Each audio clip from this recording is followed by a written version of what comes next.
Welcome back, everyone, to Roadium After Dark, and I'm your host, Tony A. the Wizard, with the podcast that slaps your across your fat ass with a fat ass dick. So we're back now to Jack Off Hour, and before I introduce my very special guest, make sure you guys check out Bobby D's interview. I just had the biggest promoter nationwide here for the second time, give me the opportunity to interview him.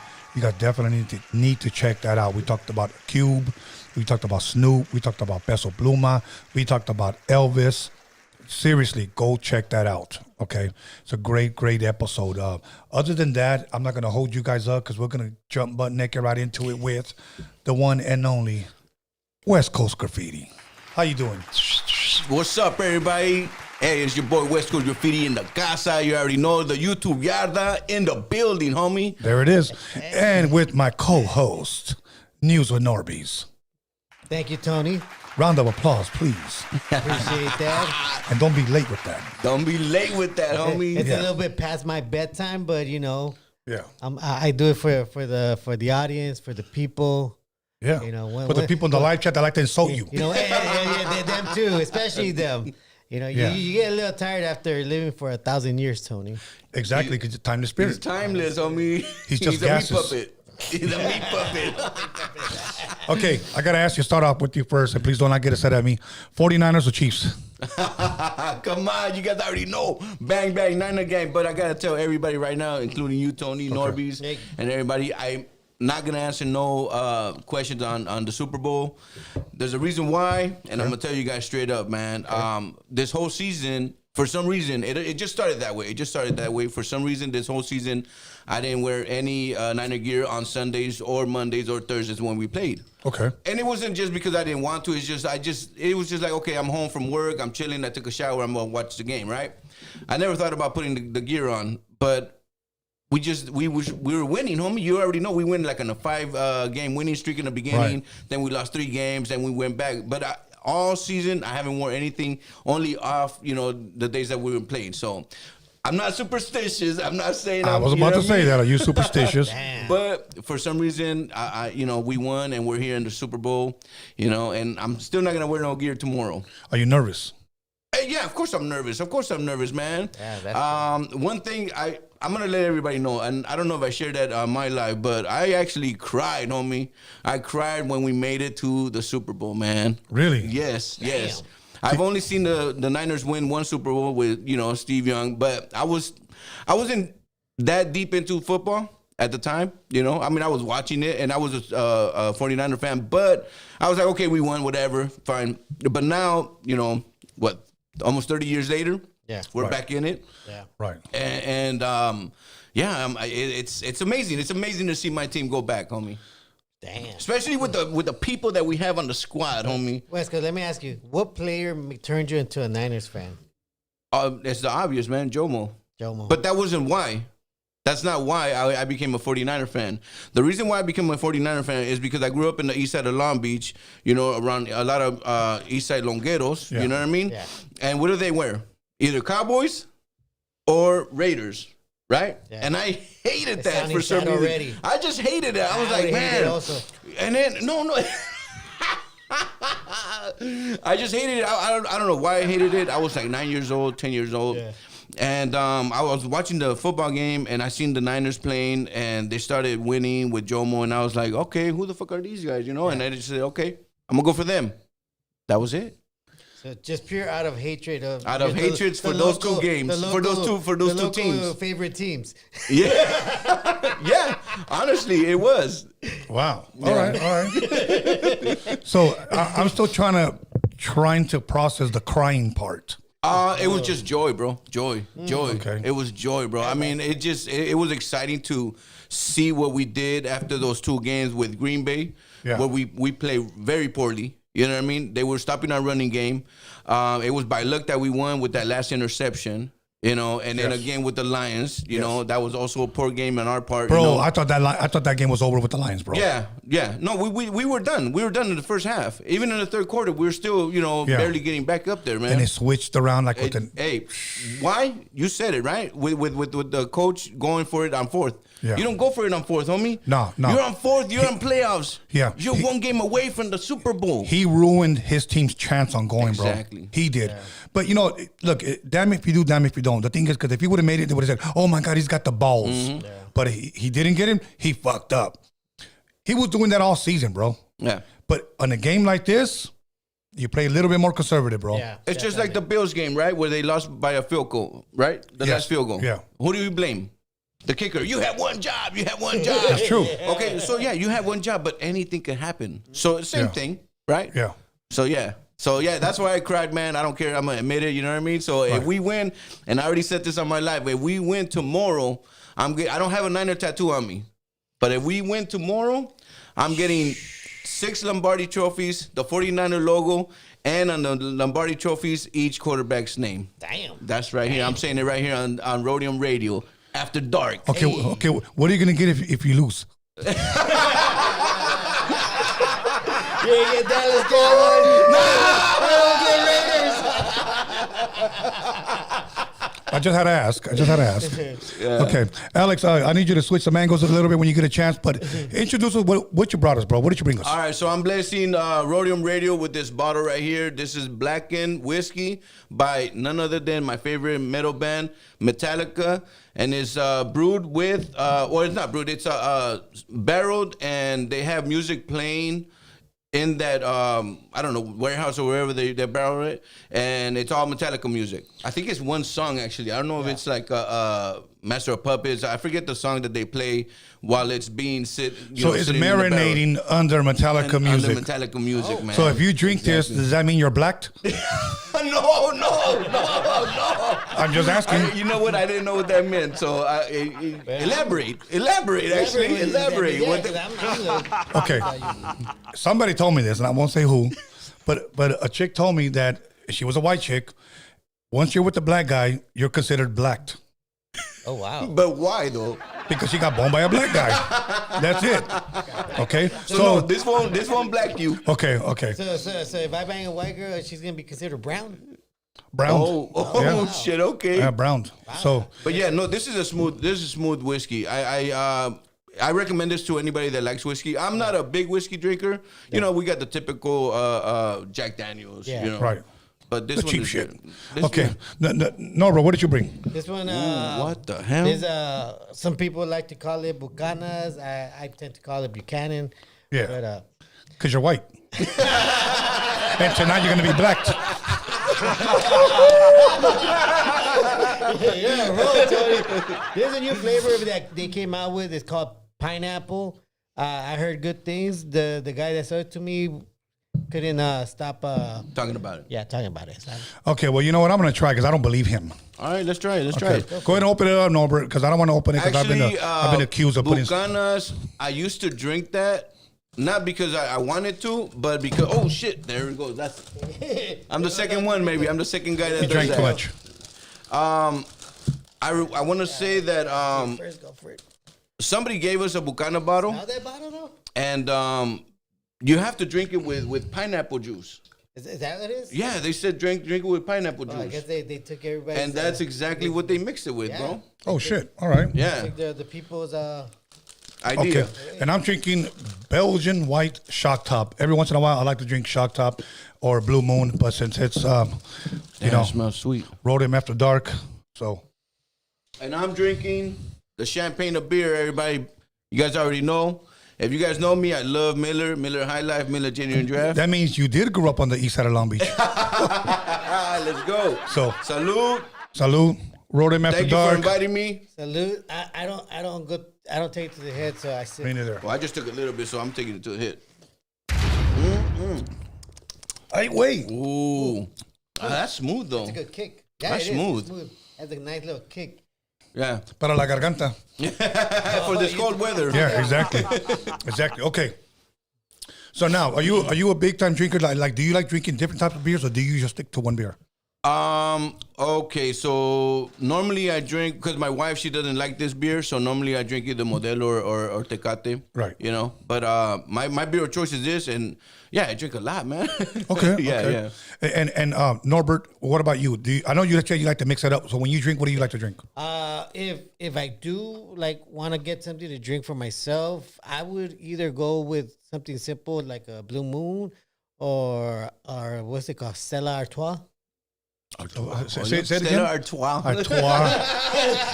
Yes, haters. Yes, just mad because I can say it. You know what? But I gotta say, Shock Top. I fell in love with Shock Top because I used to go to a bar after work. I used to work graveyard.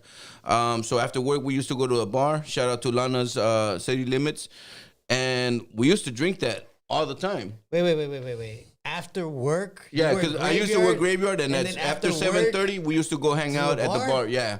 Yeah, they open. You know, they open bars at 6:00, and That's a real drinker right there. Yeah, we used to go over there and drink, and you know, when you go to a bar, what do you drink? You're not gonna drink this. No. You know what I mean? I'm not gonna drink this, even if it's on tap. I'm gonna drink something else. Right. Pabst, well, they have the Alex's bar. That's a specialty, Alex's bar. You guys ever been there? That's a nice bar. No. It's one of them dive bars. But no, I drink that. Dyke bars? No, dive. Oh, dive. Come on, Tony. I'm just asking. That's what I thought. It's late, so it's after dark. The Blue Oyster. Yeah, there you go. You got it. Norbert has a membership. That's how rumors get started. Tony. I already got one guy. Well, I'm gonna ask that question later. Exactly. Give it a few more shots. So now, you know what? How has your weekend been going, bro? Tomorrow is well, let's start from yesterday. Tomorrow is Super Bowl Sunday. The Chiefs are gonna win. I mean, I'm gone home. No. Okay, so how's your weekend been going? Everything good, man? Everything good, man. Yeah. Well, Friday, starting with Friday, you know, I actually shout out to American Cholo and their team out there. He let me take my son. I had a couple of guests that were going to go with me, but they canceled, which is cool. You know, it's unfortunate sometimes. So you usually take an entourage? I try to take somebody. You know. Security? Yeah, well, you know, you got West Coast Graffiti, the Llavero, the Yarda, you know, so. You look like one of the Blues Brothers. Thank you. And a car salesman. If anybody needs any cars, hit me up. No, I'm kidding. Yeah, there you go. But, no, yeah. So yesterday I went out there with my son, and I love my son. He does a lot of things. He's actually a well-spoken person, but unfortunately he didn't have a lot to say that day. But yesterday was cool. It was Friday. I'm starting a 3-day weekend. Today I just relaxed. I cleaned the cars, watered the plants, just cleaned the yard, cleaned my grill for tomorrow. Okay. You know, I did watch. What was it, man? It was that show. It was a documentary, like a three series documentary of Gotti, John Gotti. It's called Got Him, something like that. I saw that old school movie on HBO. Well, this one was on Netflix.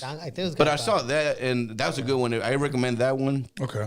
Other than that, I just chilled. I took a nap. I'm old, guys. I'm old. I took a nap before I get here, man, because I'm just too old on me. I can't do this. That'll work. Norbert, how's your weekend been going? I know you had a busy day today. You know what? Yeah, I had a good day. Let's see. I watched that movie that I told you about. What's it? Fuck. The Beekeeper.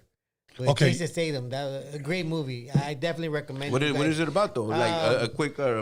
A quick recap. Well, basically, it's about... he kept bees. He did keep bees. Oh, shit. And the story was...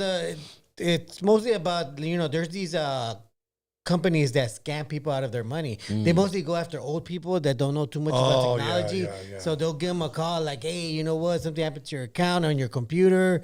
You know, you're going to have to download our software so we can fix it. And then they go inside all their shit and they steal all their money. Bro, look, I'm going to be real with you. I don't know what kind of low-life motherfucker can do that, bro, to somebody that's older, that's living off of maybe their pension now or whatnot. And you got these guys that are scamming people like that, bro. Like, obviously, you must not have a motherfucking soul or heart. Yeah. They don't, bro. They don't. That shit sucks. You know, check this out. Quick story. One of my boys hit me up years ago. When I was younger, I was a big-time bullshitter, a big-time storyteller. Well, I still tell stories. But I was like a big-time fucking bullshitter, okay? I changed my ways. I grew up. Okay. This guy comes looking for me. Tony, I got a job for you. Got a job for you, bro. And I was like, no shit. He goes, do you still bullshit? And I said, do I still bullshit? Like, what do you mean? He goes, yeah, remember back in the day? I'm like, nah, bro, I put all the shit away. He goes, fuck, man. I had a job for you as a car salesman. That's what he fucking said, That's bro. right. So you could sell ice to an Eskimo. Yeah, exactly. Wow. Okay. That's a Okay. good one. That's a good one. Sell fire to Lucifer. Yeah. Exactly. Exactly. Bro. It's funny you would say that because CarMax is in trouble right now. CarMax. Yeah, the Like company, the lips. No, CarMax. What? Or CarMix. CarMax. I'm talking about Which CarMix. one's that? Remember that CarMix? The lip Is that the balm herpes shit. pill? No. Herpes Get out of here. You know what CarMix is, right? I don't actually. Well, anyway, they're Oh, getting- CarMax. Yeah, CarMax. they're in trouble because it turns out all the used cars that they bought like during the pandemic, they're all fucking up on everybody. Why would you even buy a car from them, bro? They Right. ran down. I know, it's true. You know what I mean? Yeah. It's true. Well, they bought them because people were just selling them, and they bought a whole bunch of them. Quick story, real quick. I actually rented. It was a Charger. We went to Vegas, right? My wife and my kids. I was like, man, I'm gonna go over there in style. Right. Do you know they have like this setting where you can't go over the speed limit? What? No. Really? So I'm hitting, I don't know what freeway it is, a 15 or whatever Yeah. it is, going to Vegas, man. I'm hitting it and I punch it, right? And I'm going like 75, bro. Yeah. And I'm like, is there something wrong with this pedal, bro? 75. That's it. That was it. That sucks. I might as well be going to 65, bro. Wow. But I guess they do that on purpose, right? That must have been you. I mean, because I remember one time I had this Pontiac GT something, and I took that motherfucker. But what to, year? like, But what year, though? Because this was 2015, not too long ago. I already forgot what year. Yeah. But I gunned that motherfucker to like 125. That's what I wanted to do. 125. It got scary when as soon as one little movement in the steering. Yeah. Holy crap! You know what? Let me take it back to 90. Yeah. Okay, no, it's time to get blacked. Whoa, Whoa. Tony is sick. Man, you going through that shot already? I'm still like half Yeah. his mind. Dude. Salute. It's Roadium After Dark. Roadium After Dark, where we talk our shit. And you're dark. Hey, I need some light on me. Yes. That's why we're white, homie. so I can That's stand why out. you should have showed up early to whiten you. He wants to get white. Okay. We're going to go ahead and start right into it. Okay. Let me set it up. Before you play the Adam22 video. Okay. I don't know anything about this rapper other than he's trending. I think his name is Lefty Gunplay, correct? That's right. Okay. I don't really know his music, so I can't speak on his music. I don't really know the person. I interviewed his homeboy, King Cash here. Oh, shit. Several years ago. Okay. Much love and respect to them, but I know Lefty Gunplay was on Adam22. Mm-hmm. Look, me personally, this is just me. Going on that guy's channel, I just don't think it's good. Okay. So Adam, I guess, said something to the fact that he's the Mexican, that Lefty Gunplay is the Mexican Crit Mac. Yeah. Okay, so having said that, does Adam22, is he saying that Crit Mac is also like a funny character? Because maybe he thought that Lefty was, so he's comparing them. He's kind of doing the I guess the. Yeah. My thing, when you say that, bro, you're kind of making fun of him. You know what I mean? You're making fun of him because, you see Crip Mac. Actually, you know what? Crip Mac's a funny guy, but he has a good heart. You've seen it. I don't know if you guys seen it, I seen him. He has a good heart, but, he almost got to fuck his wife, right? I don't know, bro. You almost had it. Who? On that Crip show, Mac. right? That Yeah, show, Love for Lena, Love for Lena or something like that. Yeah, Crip Crip Mac, was on Crip the Mac. show. He was one of the contestants. He was up. But to, they just put him in there just to get views. Right. That's so funny for him. so Crip Mac has a what's that shit called, man? When you have like multiple personalities or something like that. Bipolar? He's bipolar. He's Okay. bipolar, right? So Crip Mac, so maybe he thinks that Lefty Gunplay is bipolar because he's all over the place, Right. and maybe that's why he's comparing him. I don't know, man, but I mean, Right. So I guess Lefty felt a little bit offended that he compared him to Crit Mac. Lefty said something, I don't know exactly what, but this video that we're going to play has been trending, and this is what Adam22 said. Okay, can you go ahead and play that? Okay. Yeah, you can put the headphones on for right now. It sounds like he had a Joe Pesci moment. Yeah, go ahead. I'm funny.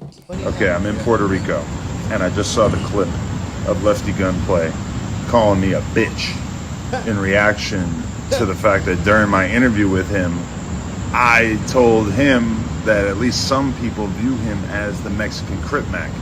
Apparently, he didn't like that too much. Anyway, I guess Kurt Mack is going to be chiming in on this in the near future.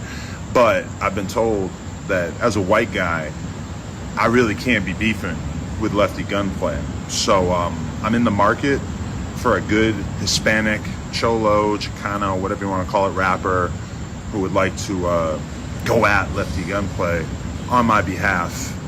Keep it Raza. So if anybody out there is interested, might have a little bit of pocket change on that. So let me know. Let me know what you guys think. Okay. You could kind of edit that and make it seem like he's trying to find a Raza guy for his wife. Okay. Now, you do reaction videos, correct? Yeah. Okay. You don't like to call yourself a podcaster. No, I'm just not, pretty no. much. What is it? A show. I'm just a show. Okay. West Coast Creation, West Coast Graffiti, Yeah. West Coast. Let me just give a shout out since I already said it. West Coast Creation. What's up? But this is West Coast Graffiti. Show. Okay. Show. Okay. So you do reactions. Give us your reaction to this. So my reaction right here, man, is him right there putting this out there for our gente. Yeah. And he's stirring the pot. He has no business with our gente, putting our gente against each other, man. Yeah. You know what I mean? He's done this with the black people as well. Yeah. He's done this, and a lot of people call him out on this. I haven't done a reaction to this because there's things that I can and cannot touch. Yeah. This is one of those things where it's like, should I talk about this? Should I not? And I feel like him doing this is gonna definitely stir the pot within our community. Yeah. Because some people do like him. They like him a lot. Yeah. And he pays a lot of people. Yeah. So can he actually do this? No. Nobody's gonna do this. Nobody's gonna do this for this man. Yeah. You know what I mean? He's doing this for views. Yeah. Norbert, you want to chime in on that? Give us your reaction. Well, you know what? With Adam22, you know what? I'll call Adam22 a bitch too, because he really is a bitch. Aside from that, I mean, he's your typical white guy that uses every culture except his to get views, just like that bootleg Kev guy. Yeah. He's pretty much Adam22 also, except he's a little bit more slick about it. But he does the same shit also. He does. And they all rooted from Vlad. Yes. They all pretty much. They all took they're getting the recipe from them. They took the recipe from Vlad. Let me use these colored people and get my views and make my money off of them. Yeah. He exploits people. I'm not going to mention. Well, let me give my reaction to this, even though I don't do no reactions. My thing is this. Let's just take Lefty out of the equation. What if it was Cujo? What if it was Misfit? What if it was whoever? He said that he was told that he cannot speak on it because he's not one of us. So he wants to pretty much hire or buy a Chicano or Cholo, how he said, somebody that's Raza, to go at it with him rapping, okay? But you're still causing tension within our culture, within our people. Mm-hmm. You really have no fucking business, bro. You have no business. Like I'll just say this, if a brother called me out, I'm not going to say, well, I'm not going to go at him because I'm black. So if there's a black guy out there that wants to make a little bit of money, shit. You know what I'm saying? Yeah, hit me up so you could go up against this other black guy. I'll be putting myself in the fucking hot seat, bro. Definitely. I wouldn't be doing that. So that's just my thing. There's another podcaster. I don't know where he's from. He's always, and I'm not going to say his name, he's always interviewing that. I think his name's Antonio Brown. Oh, yeah. Something Brown? Yeah. What's his name? He was a childhood actor. Yeah. From Not So Raven, right? Right. Oh, the one that said, Cam Capone. Cam Capone. Capone. Yeah, the one that he said Diddy gave him that shoot something shit like that. Bro, like, believe it or not, that podcast is exploding that man, bro. He brings them on every so often just so he could act like an idiot. And nobody's learning anything from him. I think he recently got arrested too. But everybody's just like clicking on him because he's they weird. Know he's gonna talk shit and he's gonna go off his rocker, man. You're really exploiting that man, bro. Yeah. If you read the comments, there's a lot of people that say that, dude. Now, my thing is, when these people get exploited like that, like you said, right? Do they not know this shit on me? I mean, are they paying them like what, 50 racks every interview or something? You know what it is? And Marvelous said it best. He said these people are addicted to those YouTube checks. Yeah. That's what it is. That's what it is. And so they don't give a fuck, bro, because nobody has talked to them. Nobody has sat them down and said, it would be like Speaking of checks, how much am I getting pay for this? 12-pack. it would be like me, and I hate to say it this way, but for you guys to kind of get an example, me to bring in some dude that acts like a fucking retard. No, and that's the thing. The thing is, you get people that, well, not you, but I'm saying like people like them get people that they know are gonna get views for them. Yeah. You know what I mean? Yeah, they know who to target. I know Adam had that shit planned. When he saw Lefty blowing up, he was like, let's get him. And then after that, what happened? He saw that Lefty and Rowdy Rax were going at it in the rap game. He said, who's next? Rowdy Rax. You know what I mean? Yeah. And he tried to exploit that, bro, because he's like, how do you feel about Rowdy Rax? And Lefty was like, all right, you know, we're not going to do no music. And then he said the same thing to Rowdy Rax. Well, how do you feel about Lefty? Same thing, bro. You know what I mean? Look, let's be honest. He knows what he's doing. He did the same thing with Whack 100. I don't know Whack 100, so I'm not going to disrespect the man. Yeah. But he did the same thing because Whack 100 was trending. Yeah. Crip Mac was trending, so let me bring him on board. Exactly. Exactly. That's what he does. He knows what he's doing. So if anybody wants to act like a goofball and you're trending, most likely you're going to end up over there. Yep. That's just the way it is, you know. But like my thing is, I don't watch Adam because there's nothing really to gain from it. There's really nothing there for me to benefit from. And then there's other podcasters that are pretty much exploiting dudes that are no longer there just for the views, bro. I can't respect you as a fucking man. I don't give a fuck what you say, you know, and you say, well, you know what, it's just an interview. No, bro. You're doing this because this dude is going to bring you fucking views. Yeah. Pretty much. And you know what? Honestly, when I was doing interviews or conversations, as I used to call them, it was weird because, like, you know, you would get somebody that was already in somebody else's podcast, and then, you know, because you're like, oh, this guy's interesting. And for me, I was like, oh, this guy's interesting. Let me try to get him on. But you're right, man. It's like, okay, how many times can you watch that same person talk about his life story over and over? You know what I mean? After a while, it's like, okay, enough is enough. But people will gravitate to that because they're like, oh, let me see what he says over here. Yeah. You know? See, but and this is where I thank the fans for this, because I was blessed and fortunate, bro, that 90% of the rappers that were here on my podcast, it was the first time being interviewed on a live podcast, bro. It was the first time. So I got a lot of views early, and then when these guys started taking off and other people found out that internet works, and then they started podcasting, you know, then these guys went on a podcasting tour, which is all good, you know. But one thing that really gets me is that I've always told this, Norbert, and I think you've heard me. I've always told, man, thank you for coming through, for giving me the honor and the pleasure to interview you. When you blow up, come back down and give us another interview. Some guys, their names have rose, and I've called them back, and they turned me down.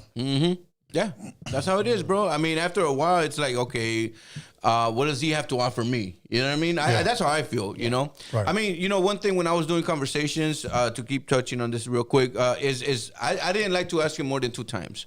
Yeah. After 2 times, I'm done. You know what I mean? Because I'm like, okay, this guy, obviously my numbers are down. You know what I mean? I'm like, 10,000 deep. Shout out to all my West Coast maniacs. Hey. I'm 10,000 deep. You know what I mean? But when you have, I see it when people have, you know, numbers, they're like, okay, I'm going to go over here because why? I get more exploitation over here. Right. People are going to see my story over here versus this guy that doesn't have any viewers, right? And I get that. It's a number game. And I get that. I respect the game. But when you get asked constantly, and you're like, man, you know, like, screw this guy. I'm not going to ask him anymore. Right. Yeah, you can't beg nobody. Yeah. So it's like, okay, cool. You know, I respect that. I respect that. But it's a number game. It's a number game. All good. So that was our reaction here on Roadium After Dark. Shout out Lefty Gunplay.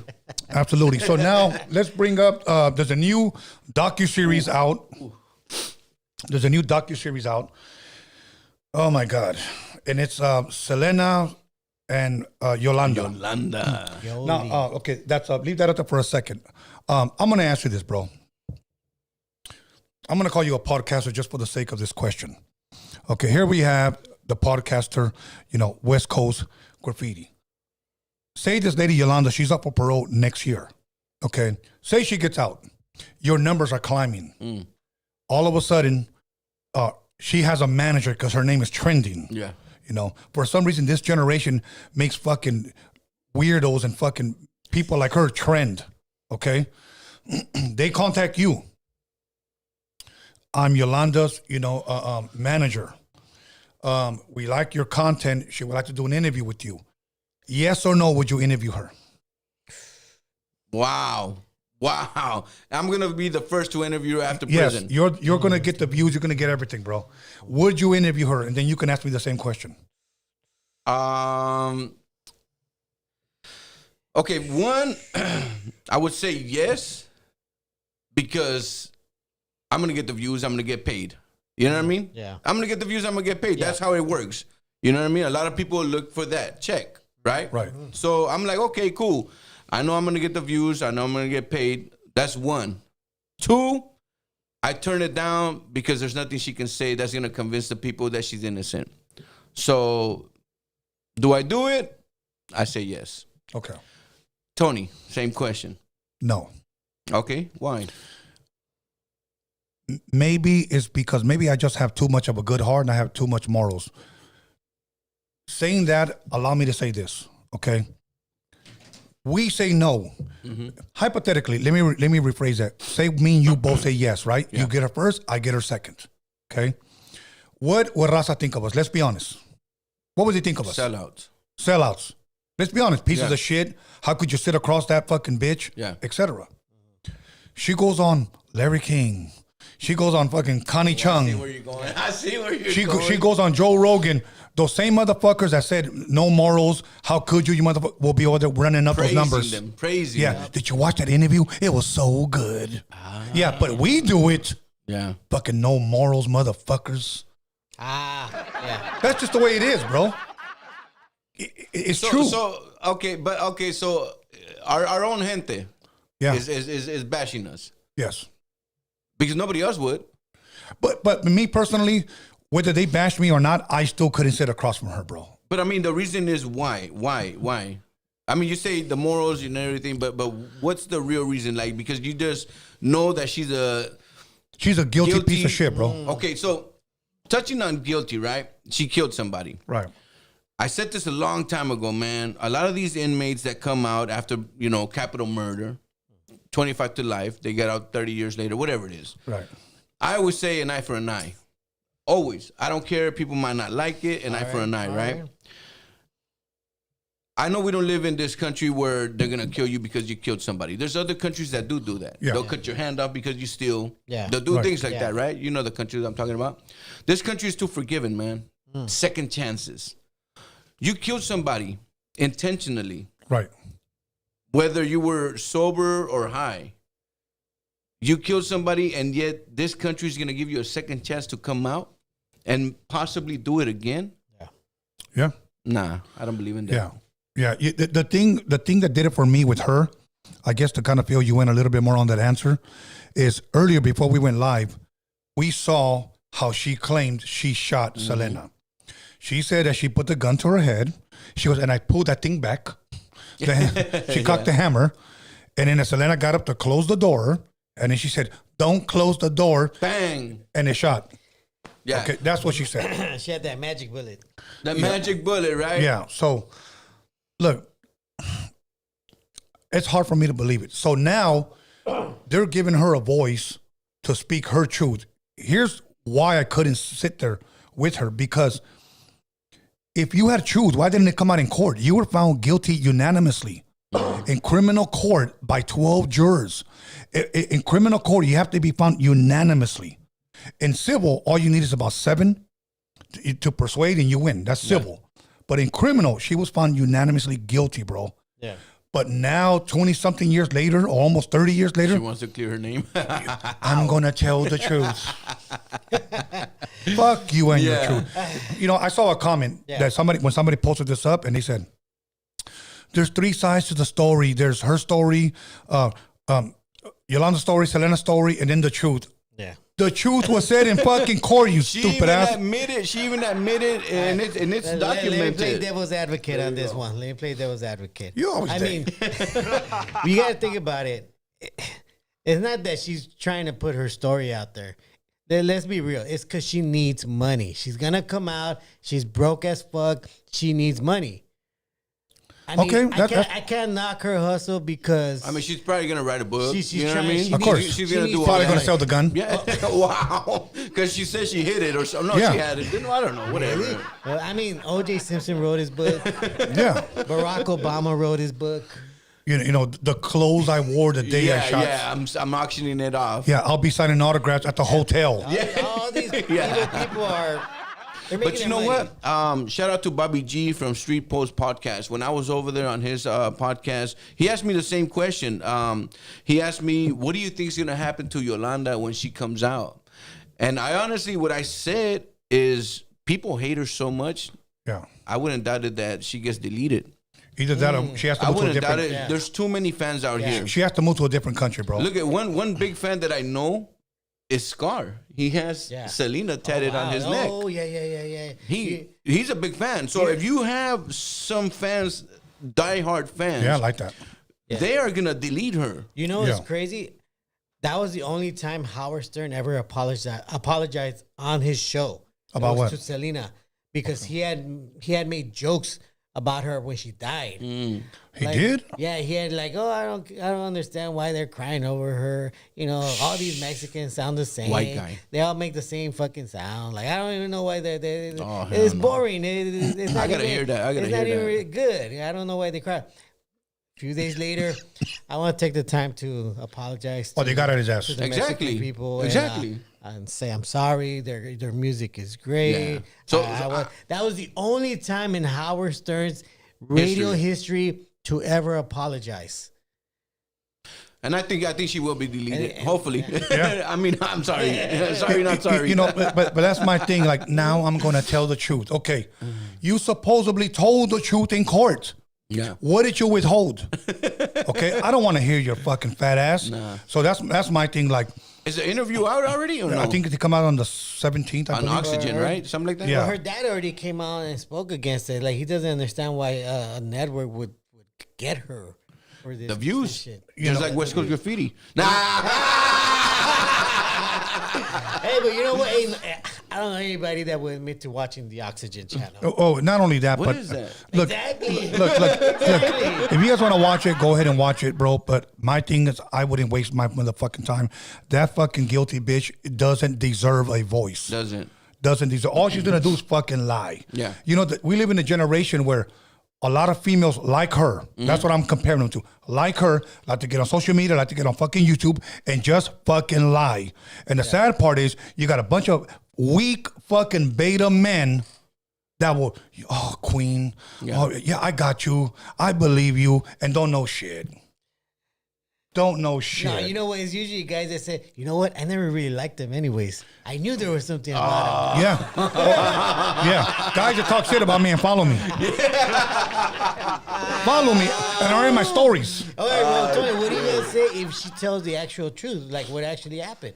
She already did. Factual. She admitted when she was on the phone she just call. repeats All she's gonna do is remix what she said. There you go. Now, if she did that. Okay, now let's just say she comes out and she says, well, here's the truth. We got into a fight and she was hitting me. I hit her. We were on the ground and the gun went off and I shot her on self-defense. Okay, so rumor has it, right? And I said this before we went live. Because you're a rumor. That they were seeing each other. I heard the same thing. Right? Too. And those are facts. Those are facts. We all heard it. Norby's apparently was in the black hole. I don't know. He didn't hear it, but those are rumors that they were seeing each other, you know. And she was in love, and she knew that she was probably gonna leave her or whatever. Right. And that's when it happened. And supposedly, another rumor that this lady Yolanda has is that she knows that Selena had an affair behind her husband's back, supposedly with a doctor or something. Yeah. That's another rumor. But let's be honest, bro. Can we believe that fucking trick? Nah.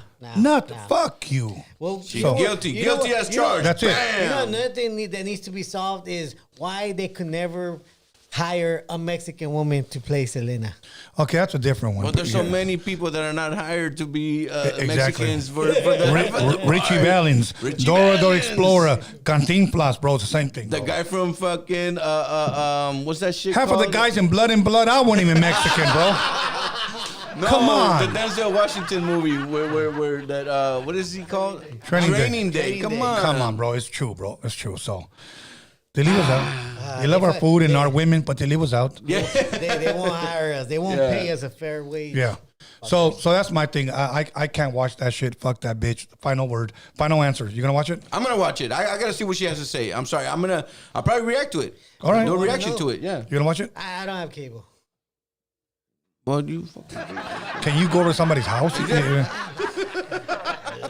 you go to somebody's house? No. Hey, watch party on the West Coast Graffiti House. Hey. Shoot through. I'll shoot the Addy after the live. Exactly. All right, go ahead and take that bitch off. Rest in peace. Rest in peace, Selena. Much love and Rest in respect peace. to her family. Man, definitely, man. She had a No, great okay. So ass. real quick, did you like her music? Yes, I did. Okay. But I'm gonna be a 100% fan. I started listening to music after she passed. Well, actually, I listened to it during because I had a girlfriend that was really in love with her. During what? During her time being alive. Oh, okay. You know, and I was like, oh shit, like, okay, cool. Look. I don't have nothing against J-Lo or that movie. One thing about that movie, I was never saw the movie, to be honest. 100%. Have you seen it? Never saw the movie. I only seen the I think it's clip. not clips. Anything for Selena. I think That's it's not it. clips Hey, also. bro, I'm gonna tell you what. The movie was done right. Okay, I gotta see it. Did you like La Bamba? Of course, I play that like twice a year. Okay, Selena was done right, bro. Okay. It was done right. Like, you know what movie was not done right? The Tupac movie. That shit I should have never been on. watched That one shit should or have been Biggie. on the I never- Hallmark Channel. Yeah, I never saw that or the Biggie movie. Gridlock. No, No, the Tupac movie. story What the or whatever. fuck are you talking? Gridlock. Have you guys seen the Norby's movie? 30 seconds long. Or less. He gets blacked. No. I told you that's how rumors get started. Well, that guy doesn't care about you anyway, so he's just one guy. But okay, Oh man, no, those are good. That's a good one, man. I mean, Selena, you know, she was loved by a lot of Latinos. hey, bro, that movie was when you get a chance. Check it out. Yeah, check it out. After you have a couple of those, Yeah, I'll cry. yeah, you'll Like I start did with the Niners? You'll put on that purple. You'll put on that purple outfit and start dancing, bro. He's gonna call himself West Coast Dino. Oh shit. Yes, Oh, los dinos, huh? Los Dinos. Dinos, okay. Dinos. That's right. That's right. You know, I did like that part, that clip part where the dad is, you know, teaching him how to sing all these like doo-wops Yeah, from back in the day. yeah. There was something I was gonna fucking ask. But anyways, which one you like better, Blood In, Blood Out or American Me? American Me. What about you? Really? I would have thought Blood In, Blood Out because you Okay, seen what are those you? actors. I'm asking you. I'll tell you why. Okay, Taking too long, homie. Too much dead air. I'm really He's gaseous. the movies. I'm bound by honor. Bound by honor. You? Blood In, Blood Out. Even though that wasn't the first name of the I movie. call it bound by honor. This guy. Why does everybody call it by the second part of it? Because they Bound by changed the name. honor. Okay, whatever. Man, that's what. Okay, go ahead, Tony. American Me, huh? American Me. Yeah. Yeah. Facts. Me, because I It was more serious. It was more serious. Let's be honest. It's real. It's It real. was real to the whole genre of being a gangster. Yeah. You know what I mean? Yeah. When I grew up in the east side of Long Beach and I saw these gangsters being gangsters, you know what I mean? Like doing their thing. It was, I wanted to be that, homie. I wanted to be a gangster, right? I grew up with Eastside Longo and I was like, hell yeah, I'm going to become a longuero. Thank God I never did. Shout out to all the longueros out there, but thank God I never did. But I mean, just to see the things they were doing, the hyenas they were pulling, you know what I mean? All that stuff, the gear they would wear, I mean, creased up, all that shit was amazing to me. Like, it was dope. And then to see that movie, I was maybe, I don't know, I don't want to date myself, but I was real young, under 13 for sure. And I got to see that in the theater, bro. When I think it was Batman and American Me came out almost around the same time, 92 or something like that. Probably, yeah. And I got to see that in the theater. When I saw that and I saw the lifestyle, I was like, this is what I want to do. So as far as back as you can remember, you always wanted to be a gangster. I always wanted to be a gangster, bro. Always wanted to be a It's gangster. never too late right now. No, it was. Everybody's doing that on Instagram, so why not? Gang, gang, gang, gang. Gang, gang. You know what? I'm gonna go ahead and say it is not more realistic. It is not Yes, more it- realistic. okay, No, it's not. no. Okay, so he likes Miklo sucking that dude's finger. I'm gonna let you drive. That's more realistic, right? That's more I'm talking real. about culture-wise. Culture-wise. See, he's talking about the aspect of the family and all I'm that. talking about the family, Nah. the art. Okay, people love that part. People love that about Blood and Blood Out. culture And Chon Chon. American Me was a romantic It was real. It version. told you It was a exactly what romantic the- version. It was no It told you where the romance. streets was Why gonna do you lead think you. guys fell in love with it because they romanticized It was no. you. You're What's so romantic you about guys were jail? like, I want to be like them. 'Cause they're Bro, cool. that was the you goal.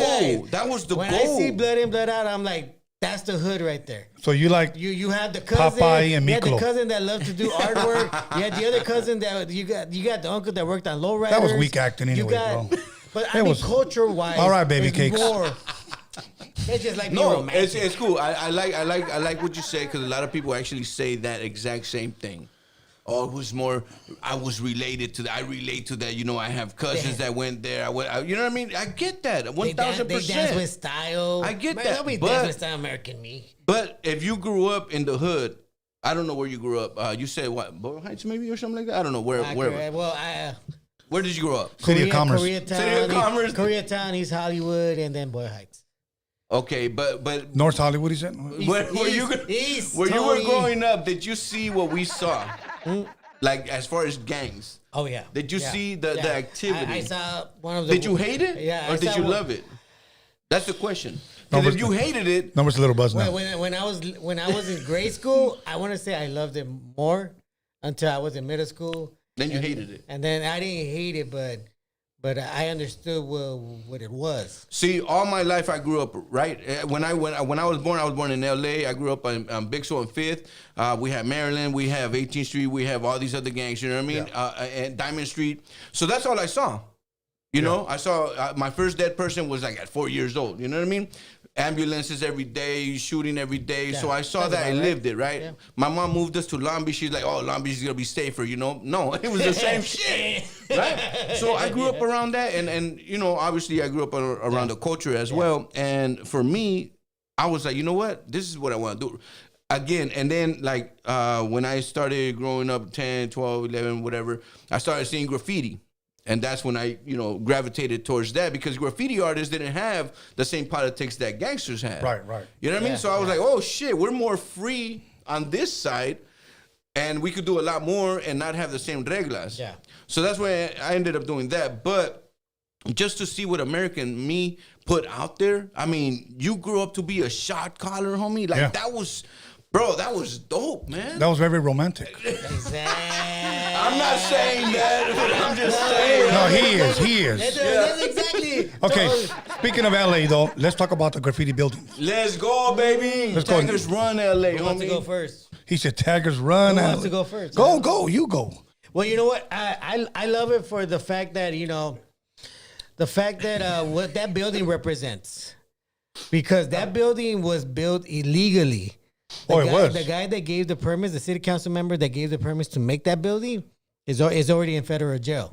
Who is that? Yeah, he's already in jail. And because these guys ran out of money to finish the project, they had to abandon it. They didn't even hire security for the motherfucker. And I'm glad they mobbed that motherfucker up good because, you know, for me, graffiti in LA, and I do believe graffiti originated from LA.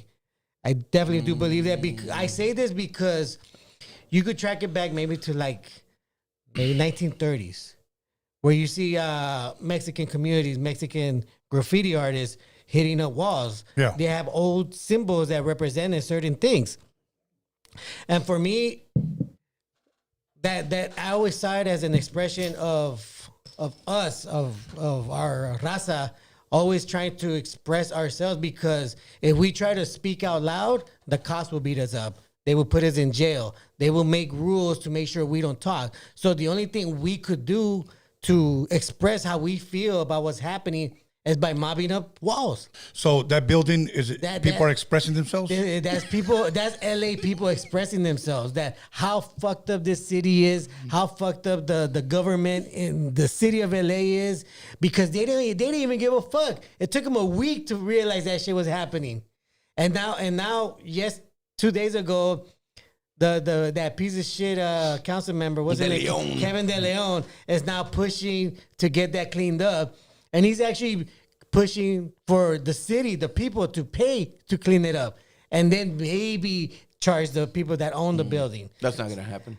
So I find it funny that this disgraceful council member, Kevin De Leon, is trying to erase something artistic, something that represents LA.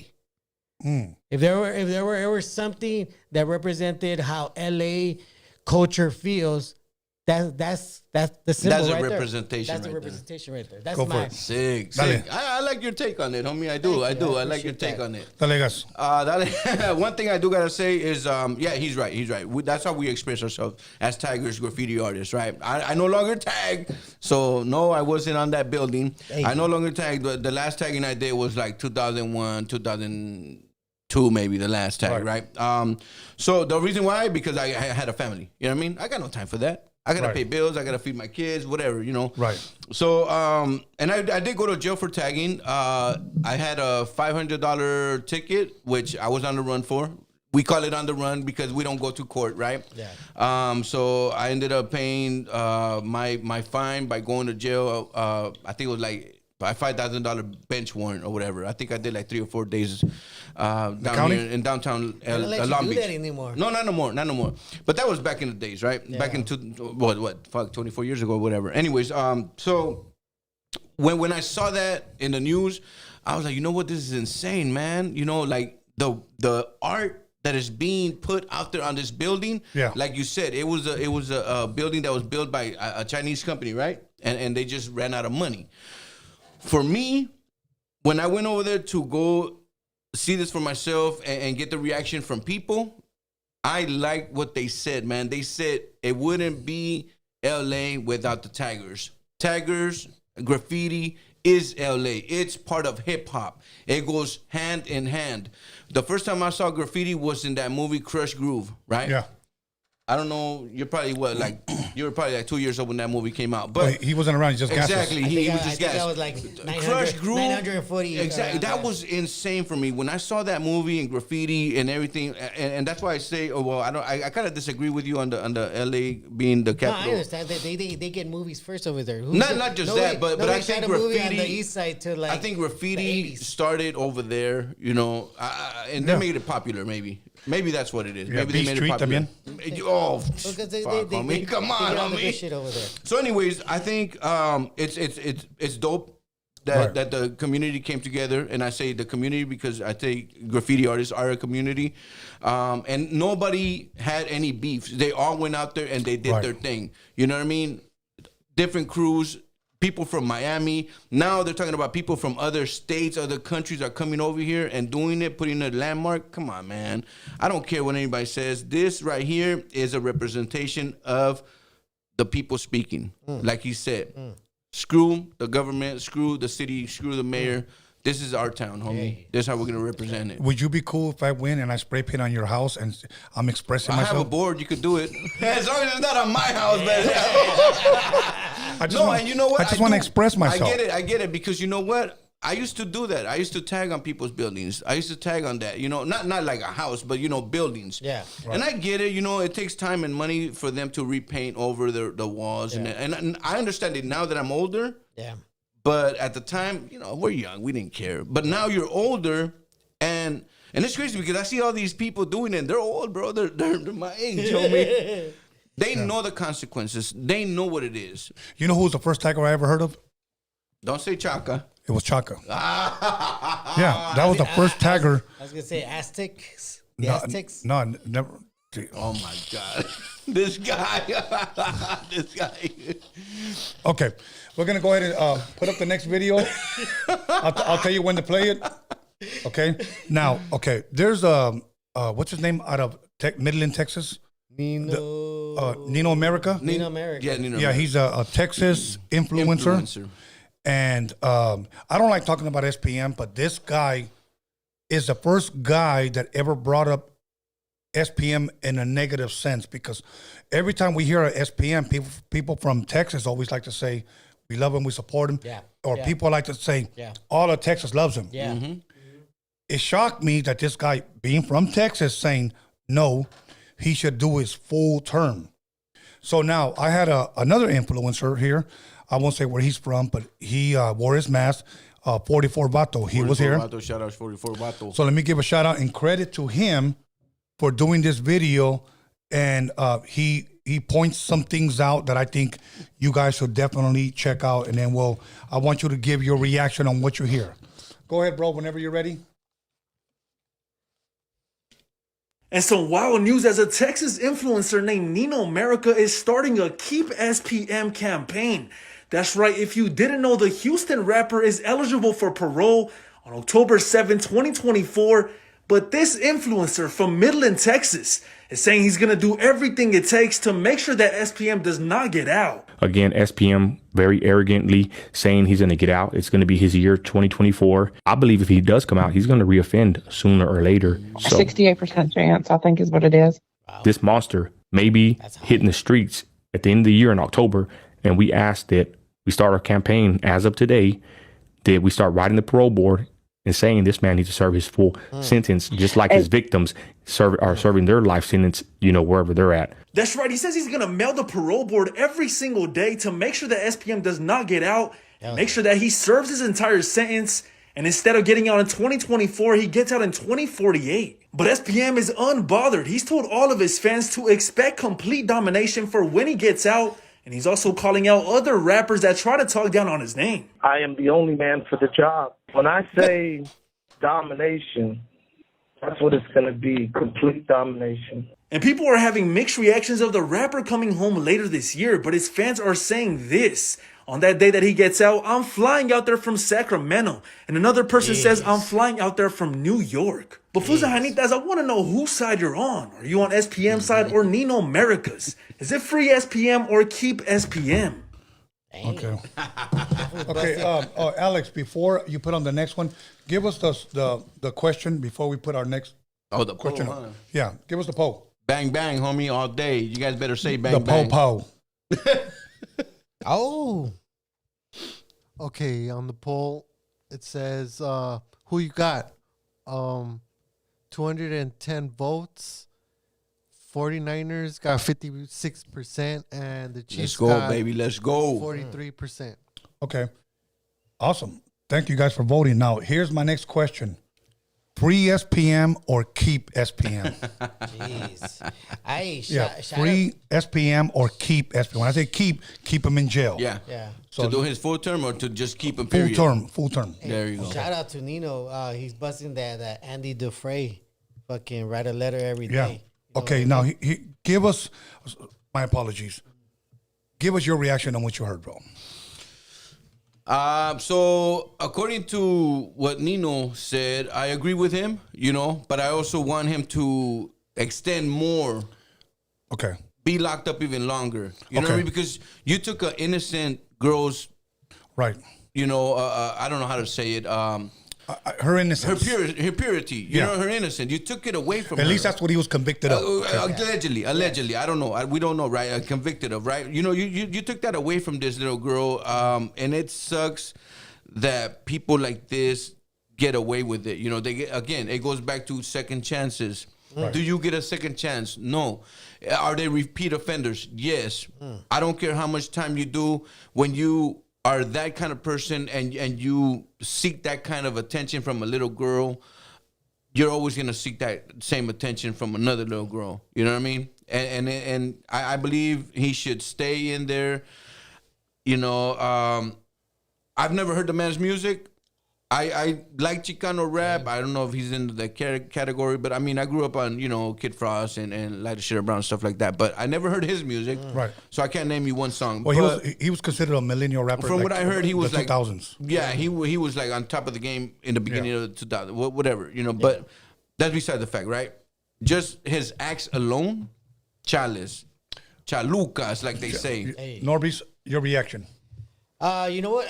Shout out to 44 Vato because I'll give him credit that he kept it factual. Yeah. Not like some of these other podcasters that were making claims that he was going to come out. Yeah, exactly. 44 Vato actually said he's eligible. Yeah, and he still has to go through the process of being approved for it. Right. Where a lot of these other people were like, oh, he's getting out. Well, even though this guy, Nino America, I believe that's his name, he said that he's braggingly saying that he's going to get out. The SPM is saying that. Yeah. Okay, so anyways, please continue. For the most part, he definitely should do the whole time. Yeah. He definitely shouldn't be let out. And I would be very shocked if that parole board actually approves his parole. Yeah. I would be very shocked. Okay. Podcasting question. He contacts you. Chalice, off the back. Chalice. I'm done. No. Norbert? Why did you even have to think about it? He threw in the. He signed. Why do you sign? Like he's trying to hold people. He's trying to hold people in suspense. Give out this scene. That's good acting. That's good acting. That's good acting. I appreciate that. That's what I was No, going for. there's things that you can and cannot do. You know, I do want to say something, okay? Because a lot of guys, not that I gave a shit, but like were commenting on my video when I had my first Roadium After Dark with Carolyn Rodriguez and, I saw that Mo one. Hustle. Yeah. Okay. I'm just going to say it again for those of you guys that are running wild with this. Mo Hustle said this.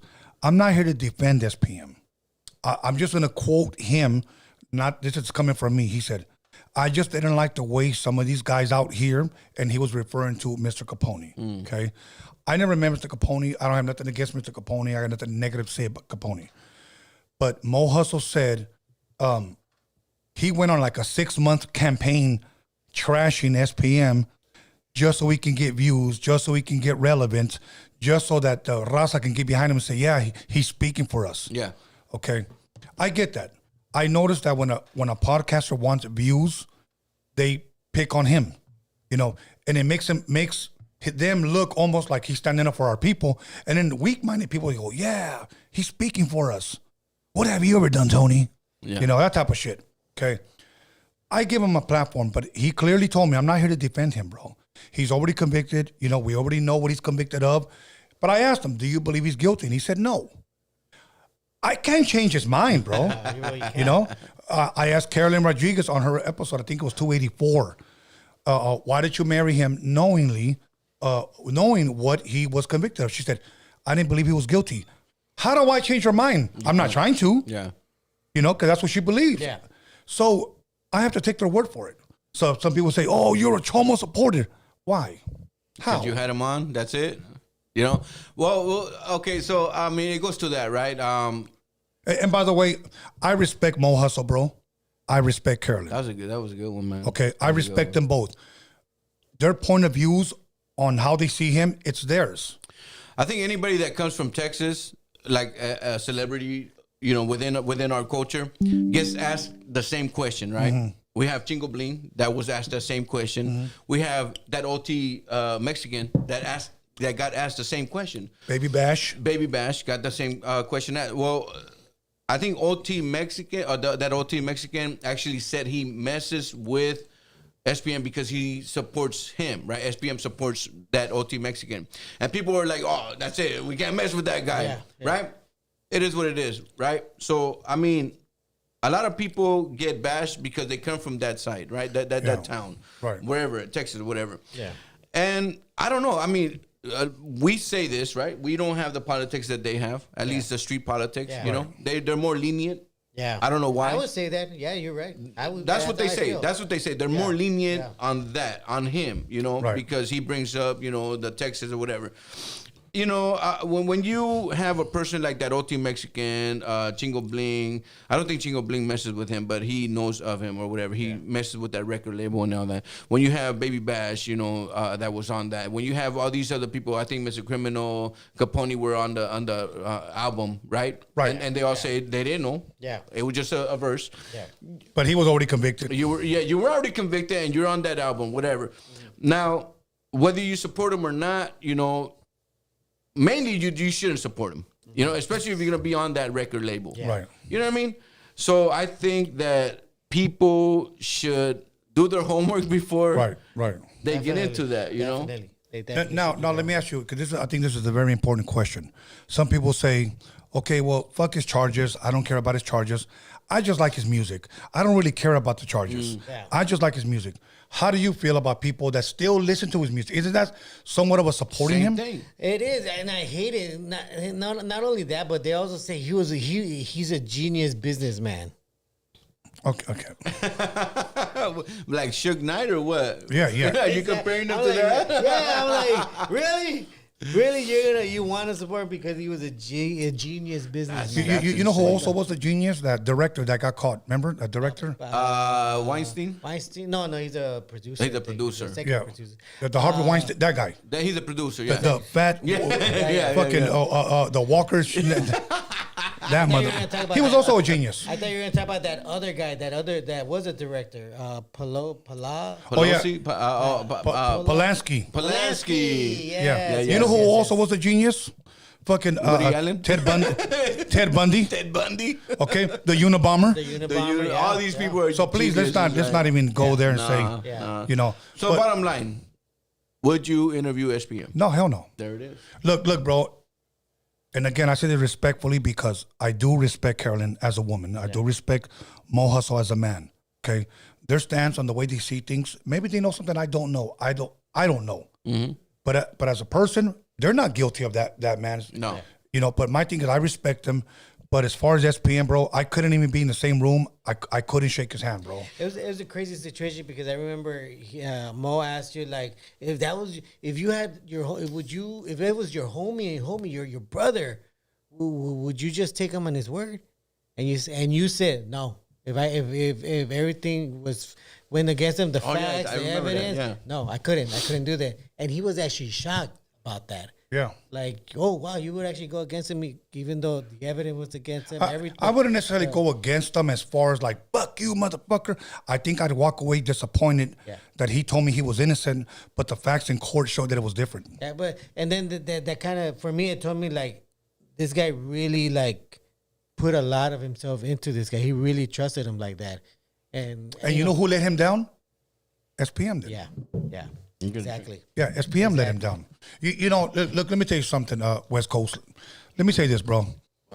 If I'm being accused of something, I tell you, believe me, bro, believe me, please, I'm innocent, please. And you say, fuck yeah, I'm going in with Tony 100%, you too, Norbert. And then you go to court, and then you hear all the fucking porqueria, all the fucking shit that I did. And then you see pictures, and then you see fucking evidence. And then I'm getting found guilty, criminal court unanimously.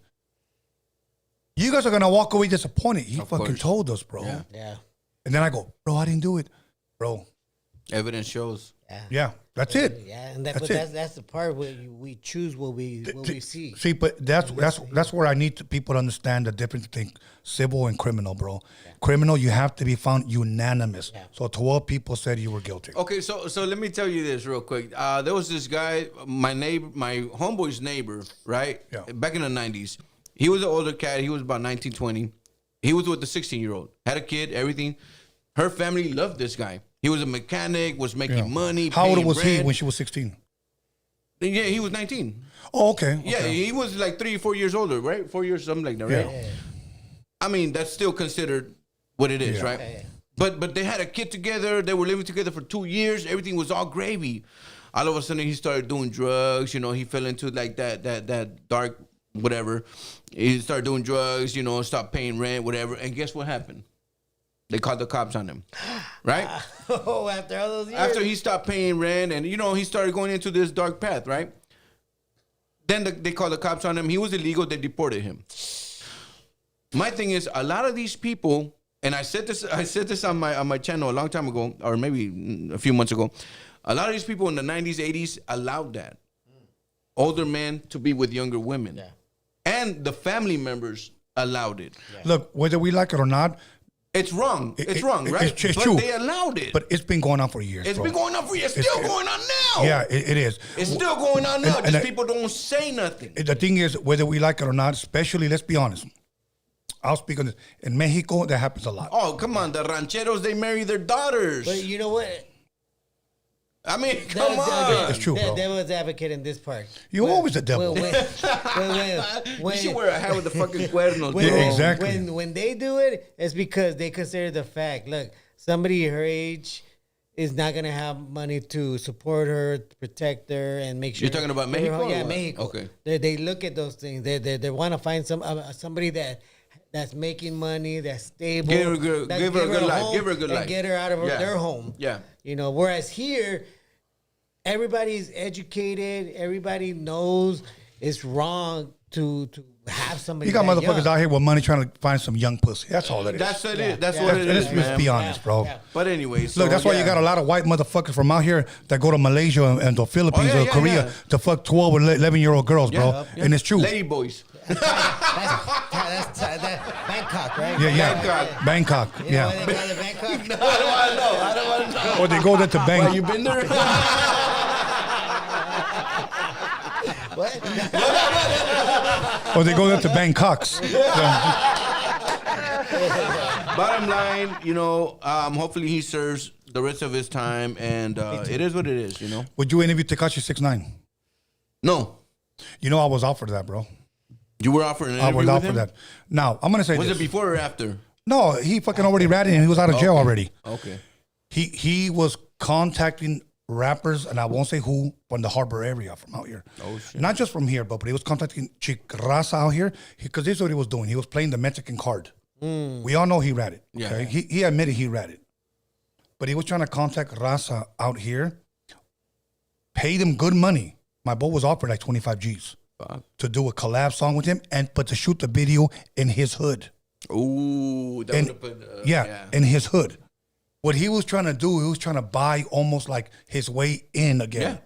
Like he's Raza, fucking, the rules didn't apply to him because they didn't keep the rules, so he shouldn't keep the rules. So they ready, so he ready, now he's out, and now he's out with Raza, and we're good.